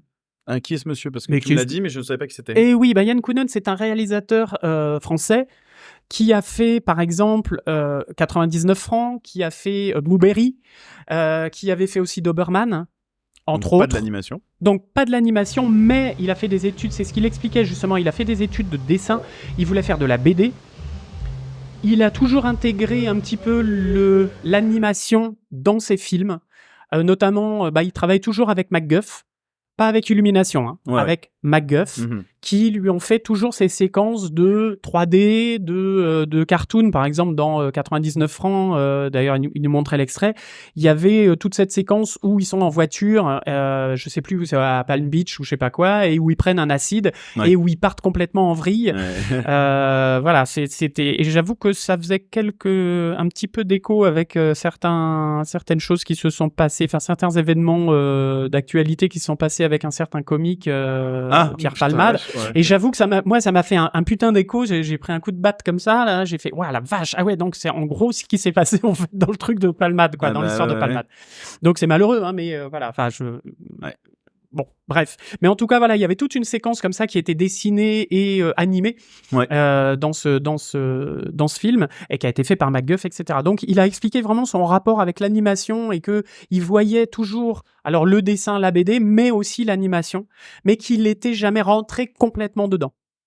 D'accord, et là, il a fait des expériences XR en plus. Il avait fait un truc XR parce qu'il a. Alors, XR. Alors, XR, c'est AR, donc Augmented Reality. Donc, oui, vous en avez avec parlé les avec casques. Guy, déjà. Voilà, Oui, et VR, donc c'est avec le casque complet. Ah oui, ils mettent les voilà. deux, en fait. XR, c'est la XR, c'est le mélange des deux. C'est ce qu'on dit la Mixed Reality. C'est un coup, tu peux être. Ceux qui ont vu la démo du casque Apple, c'est vraiment ça. Ok. Du Apple Vision Pro, là, c'est où tu peux être complètement immergé ou à moitié. Ok. Donc il a fait ça, il a essayé ça. Donc il a fait des expériences comme ça, et puis surtout il expliquait que, par exemple, pendant le tournage de Blueberry, il a eu des voyages en Amazonie, et qu'il est allé voir les indigènes, et qu'il est rentré dans le monde chamanique. Il a découvert le monde chamanique, mystique, etc., avec tout ce qui est champignons, hallucinogènes, entre guillemets, etc. Enfin, toutes les choses comme ça pour rentrer dans l'inconscient, enfin voilà, pour les médecines et tout ça. Donc il a vraiment eu un côté, une réelle grosse expérience mystique indigène, et ça lui a changé la vie, ça l'a vraiment transformé. Et c'est pour ça aussi qu'il y a ce côté-là dans Blueberry, dans le film avec Vincent Cassel, où il y a toute une expérience, enfin tout un truc, toute une séance et tout ça, une séquence, pardon, en 3D là-dedans. Et il disait, je voulais vraiment avec ça, donc c'est grâce à ça qu'il a fait cette expérience, ce truc VR. Et là, il est vraiment rentré complètement dans l'animation, parce que il va sortir 2 films, un qui s'appelle Le Peuple de l'Arbre, pas le peuple de l'herbe, mais Le Peuple de l'Arbre. On a vu quelques images, il nous a pas trop dit le scénario, etc. Parce que c'est vraiment en early production. Et on a vu quand même quelques images. C'est joli, c'est vraiment joli. Donc la full 3D, probablement du temps réel, à ce que j'ai pu regarder, à ce que j'ai pu voir. Et puis aussi, il est en train de travailler sur l'adaptation de la bande dessinée Épiphanie, qui est en 3 tomes, qui est dans un monde un peu post-apocalyptique où des enfants animaux arrivent un petit peu de manière impromptue, et il y en a un qui est recueilli par un homme qui a perdu sa femme, avec qui ils étaient en discussion de savoir s'ils allaient faire un bébé ou pas. Lui, il se sentait pas trop, mais voilà. Et du coup, il va adopter cet enfant et l'élever, enfin voilà, il y a une espèce de rapport comme ça, tout en ayant un côté assez politique aussi, et mystique. C'est quoi la vie, c'est quoi, voilà. Donc et visuellement, il est assez particulier. Enfin, cette BD est assez particulière. Moi, ça m'a beaucoup intrigué. J'avais vu 2-3 images de cette BD Épiphanie, et ça m'a donné vraiment envie de lire cette BD. Et de découvrir en plus le film, puisqu'on a vu quelques images, quelques tests en tout cas, de rendu qu'il a fait avec MacGuff. Et ça a l'air vraiment très très chouette. C'est très proche joli. de ça. C'est ça. Ouais. C'est vraiment ça. Voilà. On mettra les liens de toute façon dans les notes de l'émission. D'accord. Okay. Mais voilà, donc il est en train de travailler sur ces 2 longs métrages d'animation, puisque ça va être 2 longs métrages, et d'autres aussi. Donc il a, et en plus avec son passé de réalisateur et son apport de réalisateur, il avait du mal à rentrer dans la 3D, et il disait l'animation pour moi c'était quelque chose de nouveau, j'avais l'impression d'être quelqu'un qui n'y connaissait rien, etc. Mais du coup il va apporter vraiment cette patte de réalisateur, parce que ça reste quand même un très bon réalisateur, même s'il a fait peu de films. Et je pense qu'il va vraiment apporter quelque chose. Alors on est d'accord, on est encore dans l'animation pour adultes, c'est vraiment des films pour adultes qui vont sortir, c'est pas des films pour enfants, mais on n'est pas dans le cul, la violence, machin, tout ça, mais c'est vraiment parce que c'est des problématiques qui sont compréhensibles par des adultes. D'accord, voilà. ouais, très bien.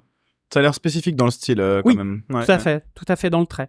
Donc il essaye d'avoir justement ce côté, et puis ce côté adaptation est très particulier aussi, adaptation de BD, même en animation, ça reste quand même hyper difficile à faire. Ouais, bien sûr. C'est ce qu'il disait, mais il travaille avec des gens, un certain Hugo, j'ai plus son nom, je suis désolé, j'étais en plus assis à côté de lui.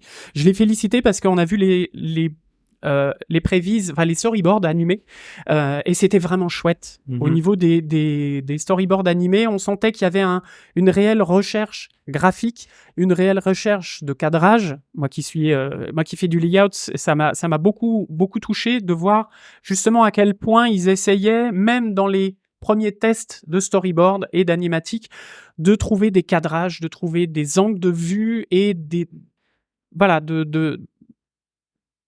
vraiment quelque chose de visuellement hyper intéressant et riche, donc tant mieux. Voilà, donc monsieur Yann Kounen, merci de rentrer là-dedans. Je pense que j'espère en tout cas que ça va aider.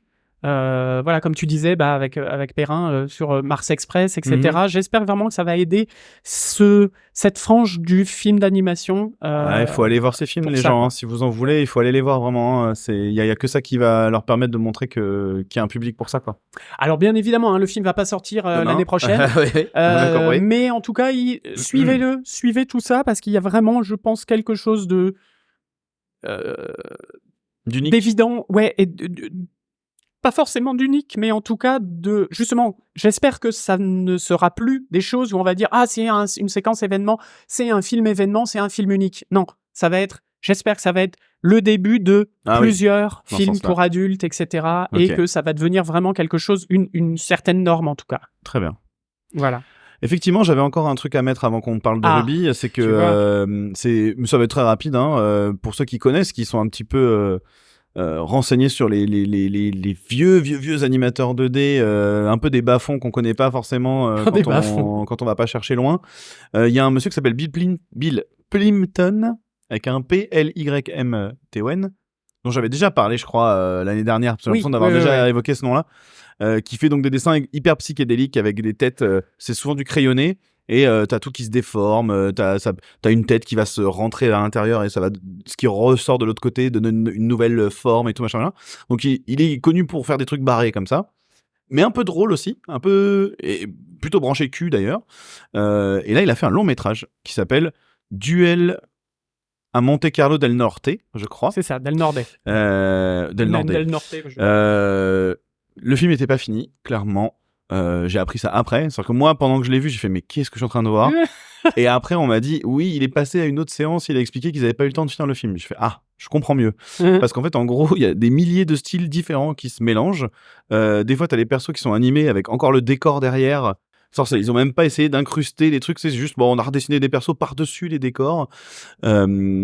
Mais bon, voilà, c'est juste un petit village paumé qui reçoit un mail de Tinglewood, le Hollywood de cet univers, quoi, qui leur dit voilà, on adore votre endroit, on aimerait faire un film chez vous.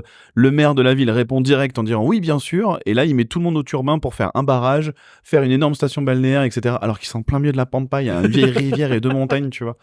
Et ils ont vraiment ce accent américain, tu vois, vraiment, ça va être incroyable et tout, ouais. Et tu sens que c'est à fond critique de tout ça. Et voilà, il va mettre tout le monde en esclavage, vraiment. Et puis en parallèle, t'es dans une espèce de western où les mecs qui sont dans une taverne, les meufs qui sont là pour chanter et évidemment coucher avec les mecs, parce que voilà, ils sont vraiment dans ce stéréotype là de trucs. Voilà, c'est vraiment relativement ignoble. Et les mecs ne vont que là-dedans pour picoler, baiser des meufs et s'il y a le malheur, s'il y a un des mecs qui regarde en travers, enfin le truc du western classique quoi, ça va partir en couille très vite. Oui, complètement. Et presque machiste et tout ça, bien évidemment. Complètement.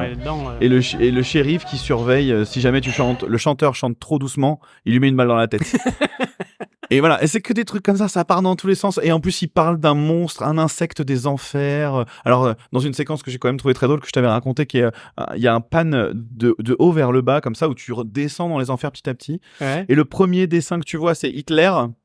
Et plus tu descends, et plus il y a, tu vois que c'est les trucs que lui, il déteste. Genre, il les met encore pire qu'Hitler, tu vois. Un mec qui joue de la cornemuse, tu vois, des trucs comme ça, tu vois. C'était vraiment drôle. Les cercles de l'enfer vus par Bill Clinton. Exactement. Et tout en bas, du coup, arrive cet insecte de l'enfer qui, d'après la prophétie, va sortir un jour et bouffer tous les humains et tout machin. C'est complètement starbé. C'était mal fini. L'histoire, elle est pas folle. C'était pas fini. Pas fini, pardon. T'as dit mal fini. Oui. J'allais dire mal branlé, mais c'est pas fini. C'était pas fini et c'était trop bizarre. Je pense que les fans de Bill Clinton y trouveront peut-être leur compte une fois que ce sera terminé. Mais bon, voilà, c'était anecdotique. C'était rigolo quand même à voir. Tu as fait la cérémonie de clôture. Ah, on parle de la cérémonie de clôture, on parle pas de Ruby avant ? Ah bah comme tu veux. Bon quand même Ruby parce que. Ah bah on peut parler de Ruby. Oui, on finira avec la cérémonie de clôture on clôturera avec la cérémonie de clôture. Oui, évidemment. Voilà. Ruby, donc le dernier film de DreamWorks. Ruby l'ado Kraken. On fait une série, on fait une suite et un film nouveau par année. Donc leur suite c'était Troll 3 dont on a parlé tout à l'heure. Et là c'est Ruby l'ado Kraken qui va sortir. Je ne sais plus quand, j'ai pas la date sous les yeux. Me semble-t-il dans l'été, puisque. Enfin là. Ah oui, non, oui, c'est Troll 3 qui sort plus tard. Oui, tout à fait. Bah, oui, parce que là, il est fini de toute façon. Donc, oui, je me demande même s'il ressort. Bref, on s'en fout. Il sort très vite. Scénario hyper classique. Film pour ados. On est d'accord, je pense, tous les deux. Ah oui, complètement. Il n'y a pas de surprise là-dessus. C'est clairement visé ado. Moi, ce qui m'a passionné, c'est vraiment l'animation, parce que du coup, c'est d'une famille de kraken qui vit parmi les humains, qui sont sortis de la mer, du coup, qui vivent parmi les humains. Ça m'a fait beaucoup rire. Pour se fondre dans la masse, et ils ont la peau bleue, ils ont des oreilles bizarres et tout ça. Ils ont pas de nez et tout ça. Ils disent non, mais on est Canadiens. Ah bon, ça va. Et c'était très très drôle parce que ça n'avait aucun sens, mais voilà, c'était très très drôle. Oui, c'est ça, c'est qu'ils ont trouvé un moyen scénaristique d'assumer à fond le truc que ça n'a aucun sens. C'est ça. Ça, c'est drôle. Et bon, bref, moi, ce que j'ai beaucoup aimé dans le film, c'est c'est ce côté, comme c'est des kraken, ils ont pas de vertèbres en fait, ils sont pas osseux à l'intérieur, et donc ils sont tout le temps déformés, tout le temps mous. Il y a même la blague avec l'oncle qui débarque, qui arrive pas à tenir debout tellement il sort de l'eau. Voilà, bref. Et voilà, moi j'ai trouvé ça. Pour moi, j'ai trouvé le film efficace dans l'écriture, mais en plus derrière avec des FX où ils en ont mis vraiment, ils ont mis le paquet, et de l'animation qui moi m'a passionné parce que du coup c'est les membres arrêtent pas de s'allonger, de se rétrécir, de s'entortiller, de machin. Il y a deux styles d'animation différents entre les kraken et les humains. Bravo les rigueurs parce que là et les animateurs parce que il a dû y avoir un gros boulot. Ouais, clairement, c'est clair. Donc voilà, ça va pas être le grand film de tous les temps. Je pense que t'es d'accord aussi avec moi. Ah oui, je pense. Mais pour moi, c'est un film vraiment sympa, le film de l'été, le film d'animation de l'été, qui va être vraiment, vraiment bien. Petite mention au fait que les héroïnes, enfin justement, les personnages principaux sont que des femmes. Oui, c'est vrai, ouais. Mais ça passe nickel et Ouais. c'est pas mis l'accent dessus en mettant regardez, on a mis des femmes. Quoi. Ouais, il y a un Voilà. petit côté girl power que tu sens, mais que complètement. tu sens cool. Tu vois. Complètement. T'as pas l'impression qu'on te l'a forcé. Alors... Ruby est une ado. Elle a un groupe de copains. Il y a 2 copines et un mec. Il y a voilà les 2 protagonistes vraiment principaux. Complètement. Et on parle de la mère, de la grand-mère, etc. Alors j'ai trouvé qu'il y avait un petit côté, comment dire, un petit écho à Alerte Rouge. Ah, de quoi, le jeu vidéo? Non, pas du tout. Ouais, Command & Conquer, il y a des chars à un moment. Les Russes sont attaqués sur le flanc gauche. Non, pas du tout. Alerte Rouge de Pixar. Oh, Red Alert. Turning Red, pardon. Turning Red. C'est ça, oui, d'accord. Voilà. Oui. Ah oui, je l'ai pas vu du coup, je l'ai pas encore vu. Justement, il y avait ce côté, c'est des femmes, c'est les mères, grand-mères, etc. La transmission, Ok. voilà, il y avait tout ce côté-là, plus le côté ton corps change quand tu es adolescente, machin, l'arrivée des règles et tout ça. Je parle pas de ça dans le film. Non, mais le fait qu'elle est ado et elle va, quand elle va dans l'eau, je mini-spoil, je micro-spoil. Oui, t'apprends ça très Quand vite, elle va dans l'eau, elle reprend sa forme de kraken géant, etc. Et du coup, quand elle revient et sa mère dit « Ah là, mon Dieu, mais je l'ai pas prévenu et tout ça, c'est pour ça que je lui disais de pas aller dans l'eau et tout ça. » Et puis qu'elle reparle à sa fille et qu'elle lui dit « Mais oui, mais j'aurais dû t'en parler, voilà, ton corps change, machin et tout ça. » Donc tu vois, il y avait... putain, je l'ai pas lu comme ça. Il y avait un petit écho, mais ouais. très léger, hein, très léger. Un petit écho comme ça, et puis le fait que ça devienne des créatures énormes quand elles se transforment, et avec du pouvoir, etc. Tu vois, les yeux laser, les bidules. Voilà, j'ai trouvé qu'il y avait un petit écho, genre c'était un peu le Turning Red marin, j'ai envie de dire. C'est chouette, mais ça s'arrête là, je veux dire, puisqu'il y avait d'autres enjeux. Alors, moi j'ai trouvé un poil simpliste et cousu de fil blanc, mais que bon, ça passe. Moi, quand je trouve même, ça un bon ça film, passe tu quand t'amuses même. bien, voilà. Il y a juste ma déception, c'est plus de l'ordre technique. Quand elles sont sous l'eau, l'impression qu'elles seront dans l'air. Il y a pas de particules, il y a pas d'atmosphérique, il y a pas de petites bulles. Tu vois, on sent pas assez le côté aquatique et elles y passent pas beaucoup de temps d'ailleurs aussi. Mais à bon, comparer avec Nemo ou le monde de Dory. Ah bah voilà, ouais. Bah franchement, je t'assure que c'est pas la même du tout. D'accord. Hein. Il y avait ce côté. Ils avaient bossé ça exprès justement. Ouais. Même s'ils avaient downgradé, je me souviens qu'il y avait cette anecdote qu'ils étaient allés tellement loin dans le rendu à l'époque que c'était trop photoréaliste. Et ils avaient besoin de redescendre, d'enlever des particules, d'enlever du caustique et tout pour recartooniser l'ensemble. Mais il y avait quand même ce truc. Caustique, pour ceux qui n'ont pas la référence et la référence technique, c'est en fait, en gros, quand vous regardez, par exemple, dans une piscine et que le soleil vient taper dedans, c'est toutes les ombres bizarroïdes, on va dire, qu'il y a dans le fond de la piscine, qui font des espèces de vagues, un petit peu de croisement, des traits de lumière, d'ombre, etc. Voilà, c'est ça qu'on appelle des caustiques. Ou quand vous avez de l'eau dans un verre et que le soleil vient taper dessus ou une lumière vient taper dessus, on a des petits effets où c'est très éclairé à certains endroits, comme un effet loupe, et puis d'autres un peu moins. Voilà. Si vous avez le truc, au pire je mettrai une petite ref caustique. Oui. Hop là, voilà, c'est bon. Et toi, en tout cas pour finir, toi t'étais moins convaincu que moi, mais moi j'ai passé un très bon moment. Moins. J'ai passé un bon moment aussi, qu'on soit bien d'accord. J'étais fatigué, j'avoue. Mais j'ai quand même passé un bon moment. Il y avait des choses très drôles, il y avait des choses très très finement trouvées, j'ai trouvé. Mais voilà, c'est un très bon film de l'année, mais ça va pas rester quoi. Je pense pas que ça reste trop dans les mémoires, mais que ce soit pas non plus, un film. Ouais, c'est ça. Voilà. Et je pense pas que ce sera non plus une nouvelle licence, tu vois. Par exemple, c'est pas un truc qui va donner des suites. Je vois pas pourquoi. Je pense pas. Ou alors à moins qu'ils étendent vraiment l'univers, parce que potentiellement il y a un espèce d'univers étendu, justement avec toutes les créatures marines, les kraken, les sirènes, les machins, les baleines, les bidules, voilà. Bon, pourquoi pas éventuellement, si vraiment le film fait un carton, à mon avis, il peut y avoir potentiellement une suite en série ou en film, mais À voir ce que ça va donner. Mais en tout cas, il y avait Tout à vraiment fait. des choses très marrantes, surtout au niveau de la famille aussi. Ah ouais. Voilà, il y avait Elle est vraiment des super. petites choses C'est ça très que je très trouve sympas. réussi en fait, c'est que la famille, déjà la première séquence, ça t'introduit la famille tout de suite, Ouais. et tu t'attaches vraiment à tous très vite quoi. C'est vraiment cool.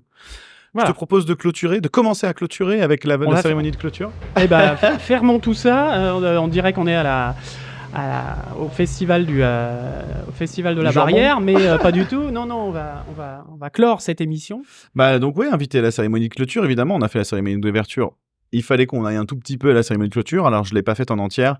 J'y suis allé pendant une petite heure, et pareil pour la même raison, fin de festoche, on a envie de voir les dernières personnes avant la fin de la semaine, etc. machin. Et puis crevé. Moi, j'avoue que je n'y suis pas allé parce que Ouais, j'étais voilà. crevé. Et puis parce qu'on pensait, toi t'avais fait les prix spéciaux justement, et t'étais là, bon d'accord, on applaudit, film suivant, on applaudit, film suivant, c'est rigolo, mais on n'a pas forcément envie d'y passer 3 heures à chaque fois. Et moi j'avais peur que la cérémonie de clôture ressemble à un truc César ou Cannes. Mais en plus long. Voilà, un truc où on va passer 15 ans à parler de tout le monde. Et en fait c'était super, c'était vraiment top parce que déjà ils ont une quinzaine ou une vingtaine de prix à décerner. Ouais. Donc ça défile, parce que c'est vraiment, ça doit tenir en 2 heures. Et c'est vraiment, on appelle Micheline, elle vient sur scène, on appelle Michelin, il vient sur scène, il présente le prix, il dit le prix va à Bidule, Bidule arrive sur scène, pendant qu'il arrive sur scène, on montre un extrait du projet qui a gagné, quoi. Ouais. On revient, la personne dit merci, et puis c'est parti, quoi. Et ça défile.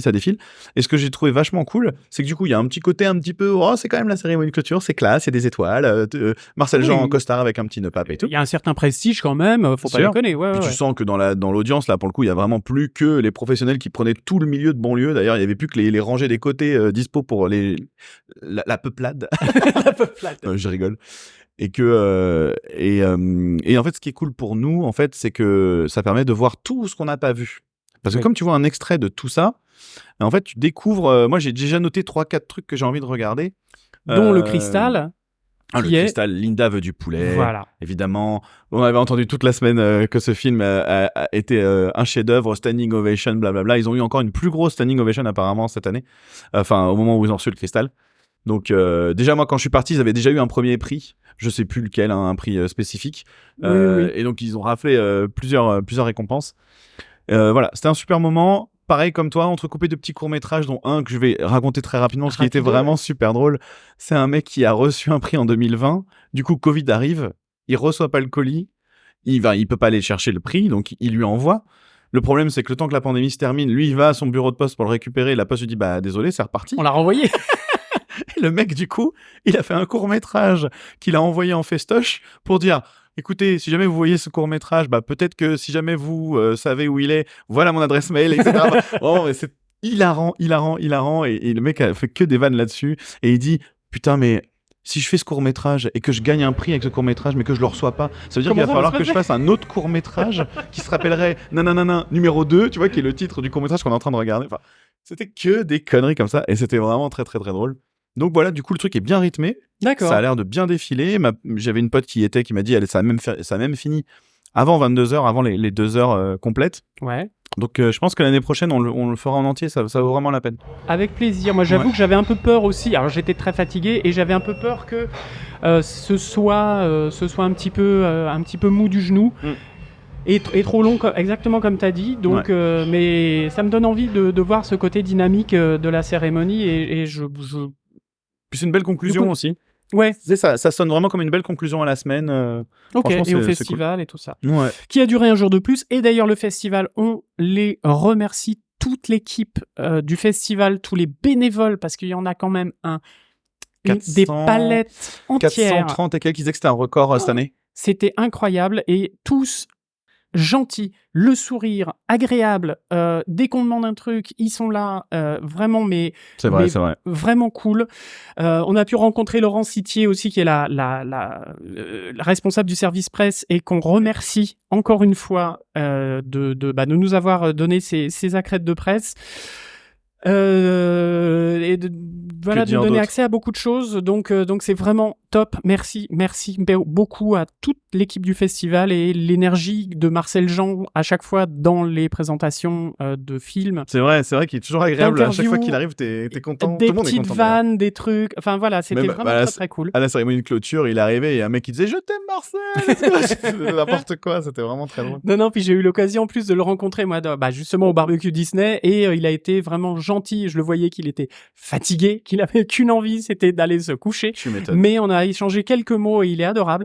Et d'ailleurs, j'aimerais énormément qu'on fasse une émission sur l'organisation du festival avec Marcel Jean, qui est le directeur artistique, et Michael Marin, qui est le directeur de Citia, donc l'organisateur, l'organisme organisateur du festival, pour justement voir comment on peut organiser un festival aussi énorme et aussi quand même bien organisé, même s'il y a des petits trucs qui coincouillent, qui machin, voilà. Par exemple, il y a un vrai problème. Il y a un vrai problème quand même. Il y a trop de monde. Ce n'est pas possible. 16 000 personnes là cette année, 15 820 pour être très précis. Combien festivaliers uniquement, parce qu'après il y a tous les autres autour. Bien sûr. Qu'est-ce qu'il y avait comme augmentation, je crois 20%, 19% de plus de fréquentation que l'année dernière. C'est énorme. C'est énormissime. C'est une ville qui est quand même petite, qui a du mal à soutenir ce truc-là. Je pense qu'ils le savent, tu vois. Il y a pas de miracle. Enfin, il y a pas de secret, je veux dire. C'est pour ça d'ailleurs qu'ils s'agrandissent en partie. On disait qu'ils s'agrandissent au Arras. Donc, mais je suis d'accord avec toi que quand même. Putain, bravo quoi, parce que ça doit être un enfer à gérer et ça s'est extrêmement bien déroulé, notamment dans les files et tout. J'ai eu des années où c'était beaucoup plus compliqué, où tu sais, on te faisait pas rentrer parce que t'avais pas ton billet ou alors parce qu'ils avaient fait rentrer des gens qui devaient pas avant. Du coup, il y avait plus de place. Enfin, ça m'est arrivé, tu vois, certaines années. Là, j'ai pas du tout eu ce problème cette année. J'ai peut-être eu de la chance, j'en sais rien. Mais même en étant arrivé 30 minutes en retard, pas 30 minutes, 15 minutes, on va dire 10-15 minutes en retard à un film, on m'a dit non, pas de problème, allez-y. Il y avait même carrément des lignes de fauteuils réservées à la presse, en mode on s'était installé avec des gens au début, je crois que je l'ai déjà dit dans le premier podcast, mais qu'en mode voilà, non, cela c'est pour les retardataires et la presse. Et j'ai putain, ça c'est rare aussi qu'ils le font pour des séances random, pour les gros événements ça arrive. Il y a carrément des sièges avec des affiches collées dessus, voilà. Mais bon alors nous du coup on est un petit peu privilégié quand même. Oui. Mais bon, c'est vrai que dans l'ensemble, j'ai l'impression que beaucoup de gens y ont trouvé leur compte. Tu vois, si je devais leur donner un retour de gens que j'ai entendus, c'est plutôt les festivals plus, on va dire entre le festival et le MIFA, où là, il y a des gens, ils ont eu l'impression de donner beaucoup d'argent pour pas voir beaucoup de choses. En contrepartie, voilà. Ouais. Donc, alors, il va commencer à y avoir une espèce de petit blocage quand même à ce niveau-là. D'accord. Ouais. Moi, c'est en termes pour expliquer, MIFA, c'est le marché international du film d'animation. Ouais. C'est là où se négocie, où il y a tous les stands des différents pays, des différents studios, des différents logiciels, des différents... Voilà. Donc là, c'est vraiment la partie très pro et business du film d'animation. Ouais, qui est aussi quand même vachement vendu comme l'endroit pour les étudiants pour aller vendre leur bande démo et trouver du boulot. Oui, totalement. Donc, moi, je pense que ça aussi, c'est un problème. C'est-à-dire, non, c'est pas un problème, mais il y a un problème là-dedans. C'est que, du coup, il y en a beaucoup qui pensent qu'il doit avoir une accréditation MIFA pour pouvoir aborder des professionnels, tu vois. Ouais. Il y a un truc là-dedans qui est pas clair.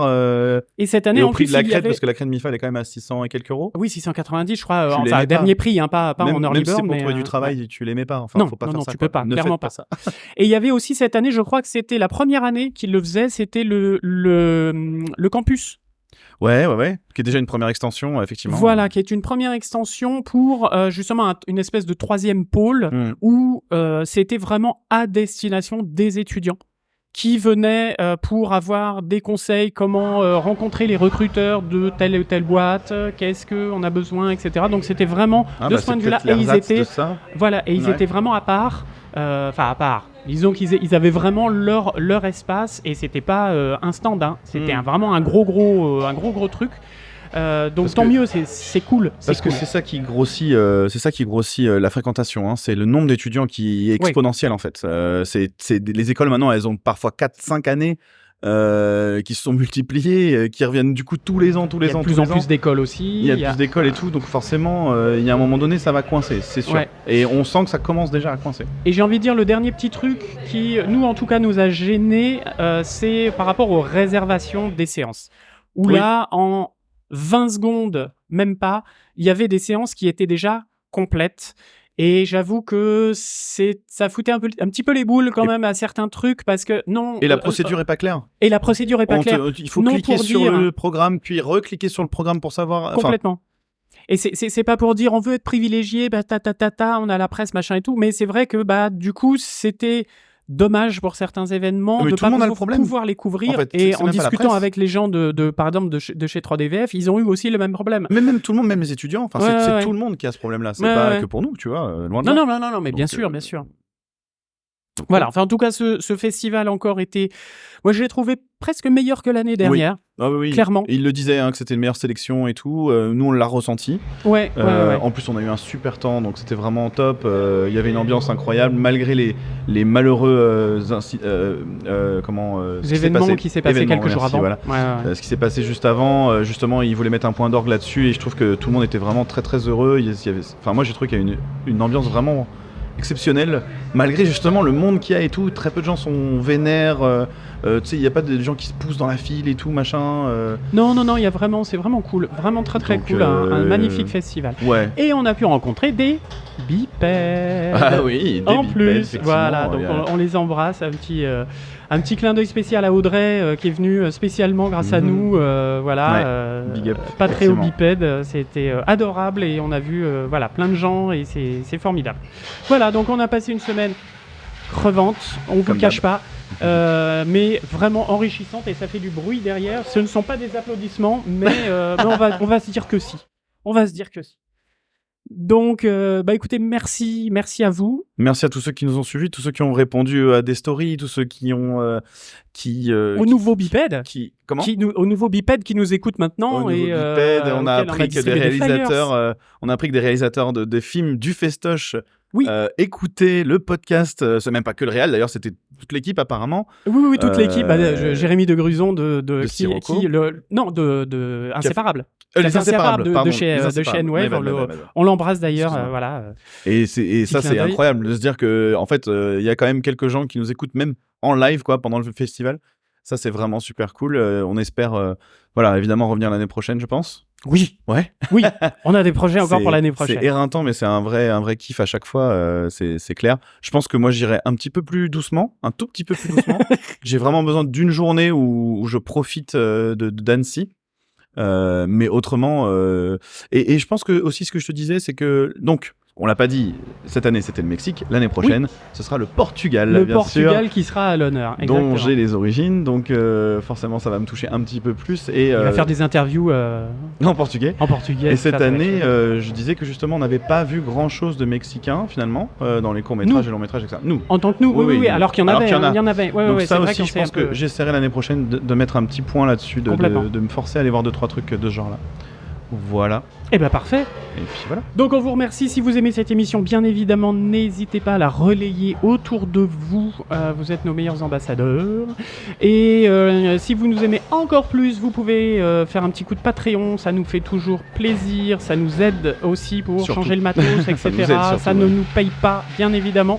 Non, pas du Encore tout. des applaudissements, on ne se paye rien, on change le matos et voilà, même notre logement, on ne l'a pas payé avec les sous du Patreon. Ah non, clairement pas. J'avoue qu'on en avait peut-être pas assez aussi, Oui, de mais toute façon. non, pas du tout, mais voilà, donc merci. Même si on avait voulu, on n'aurait pas pu. C'est on ça aurait que tu veux pas dire, pu- quoi. Oui, clairement. Mais en tout cas, voilà, si vous nous aimez, n'hésitez pas à nous soutenir, ça nous fait toujours très plaisir et n'hésitez pas à nous contacter. Et puis à bientôt, puis à l'année prochaine en tout cas. On remercie Ah, la si. filaterie de nous avoir accueillis pour On ce dernier remercie podcast. On beaucoup remercie la filaterie et leurs magnifiques plats, on s'est régalé. Oui. Et ils sont super cool et quelque chose me dit que peut-être il y aura peut-être des choses avec Bon, on l'année verra, en prochaine, tout mais cas, on verra, on va verra essayer bien. d'organiser des trucs, voilà, ça pourrait être sympa. Voilà, merci encore. Bonne journée à tous. Bisous. Nous, on va 4 heures de route pour rentrer là. Et parti. puis vous aurez des émissions bien évidemment pour cet été. Il y en a une qui est déjà prête pour juillet. Eh ben, et je peux oui. vous assurer qu'elle est super cool. Oui. Bon allez, gros bisous les bipèdes et à Bisous très les vite. bipèdes. Ciao.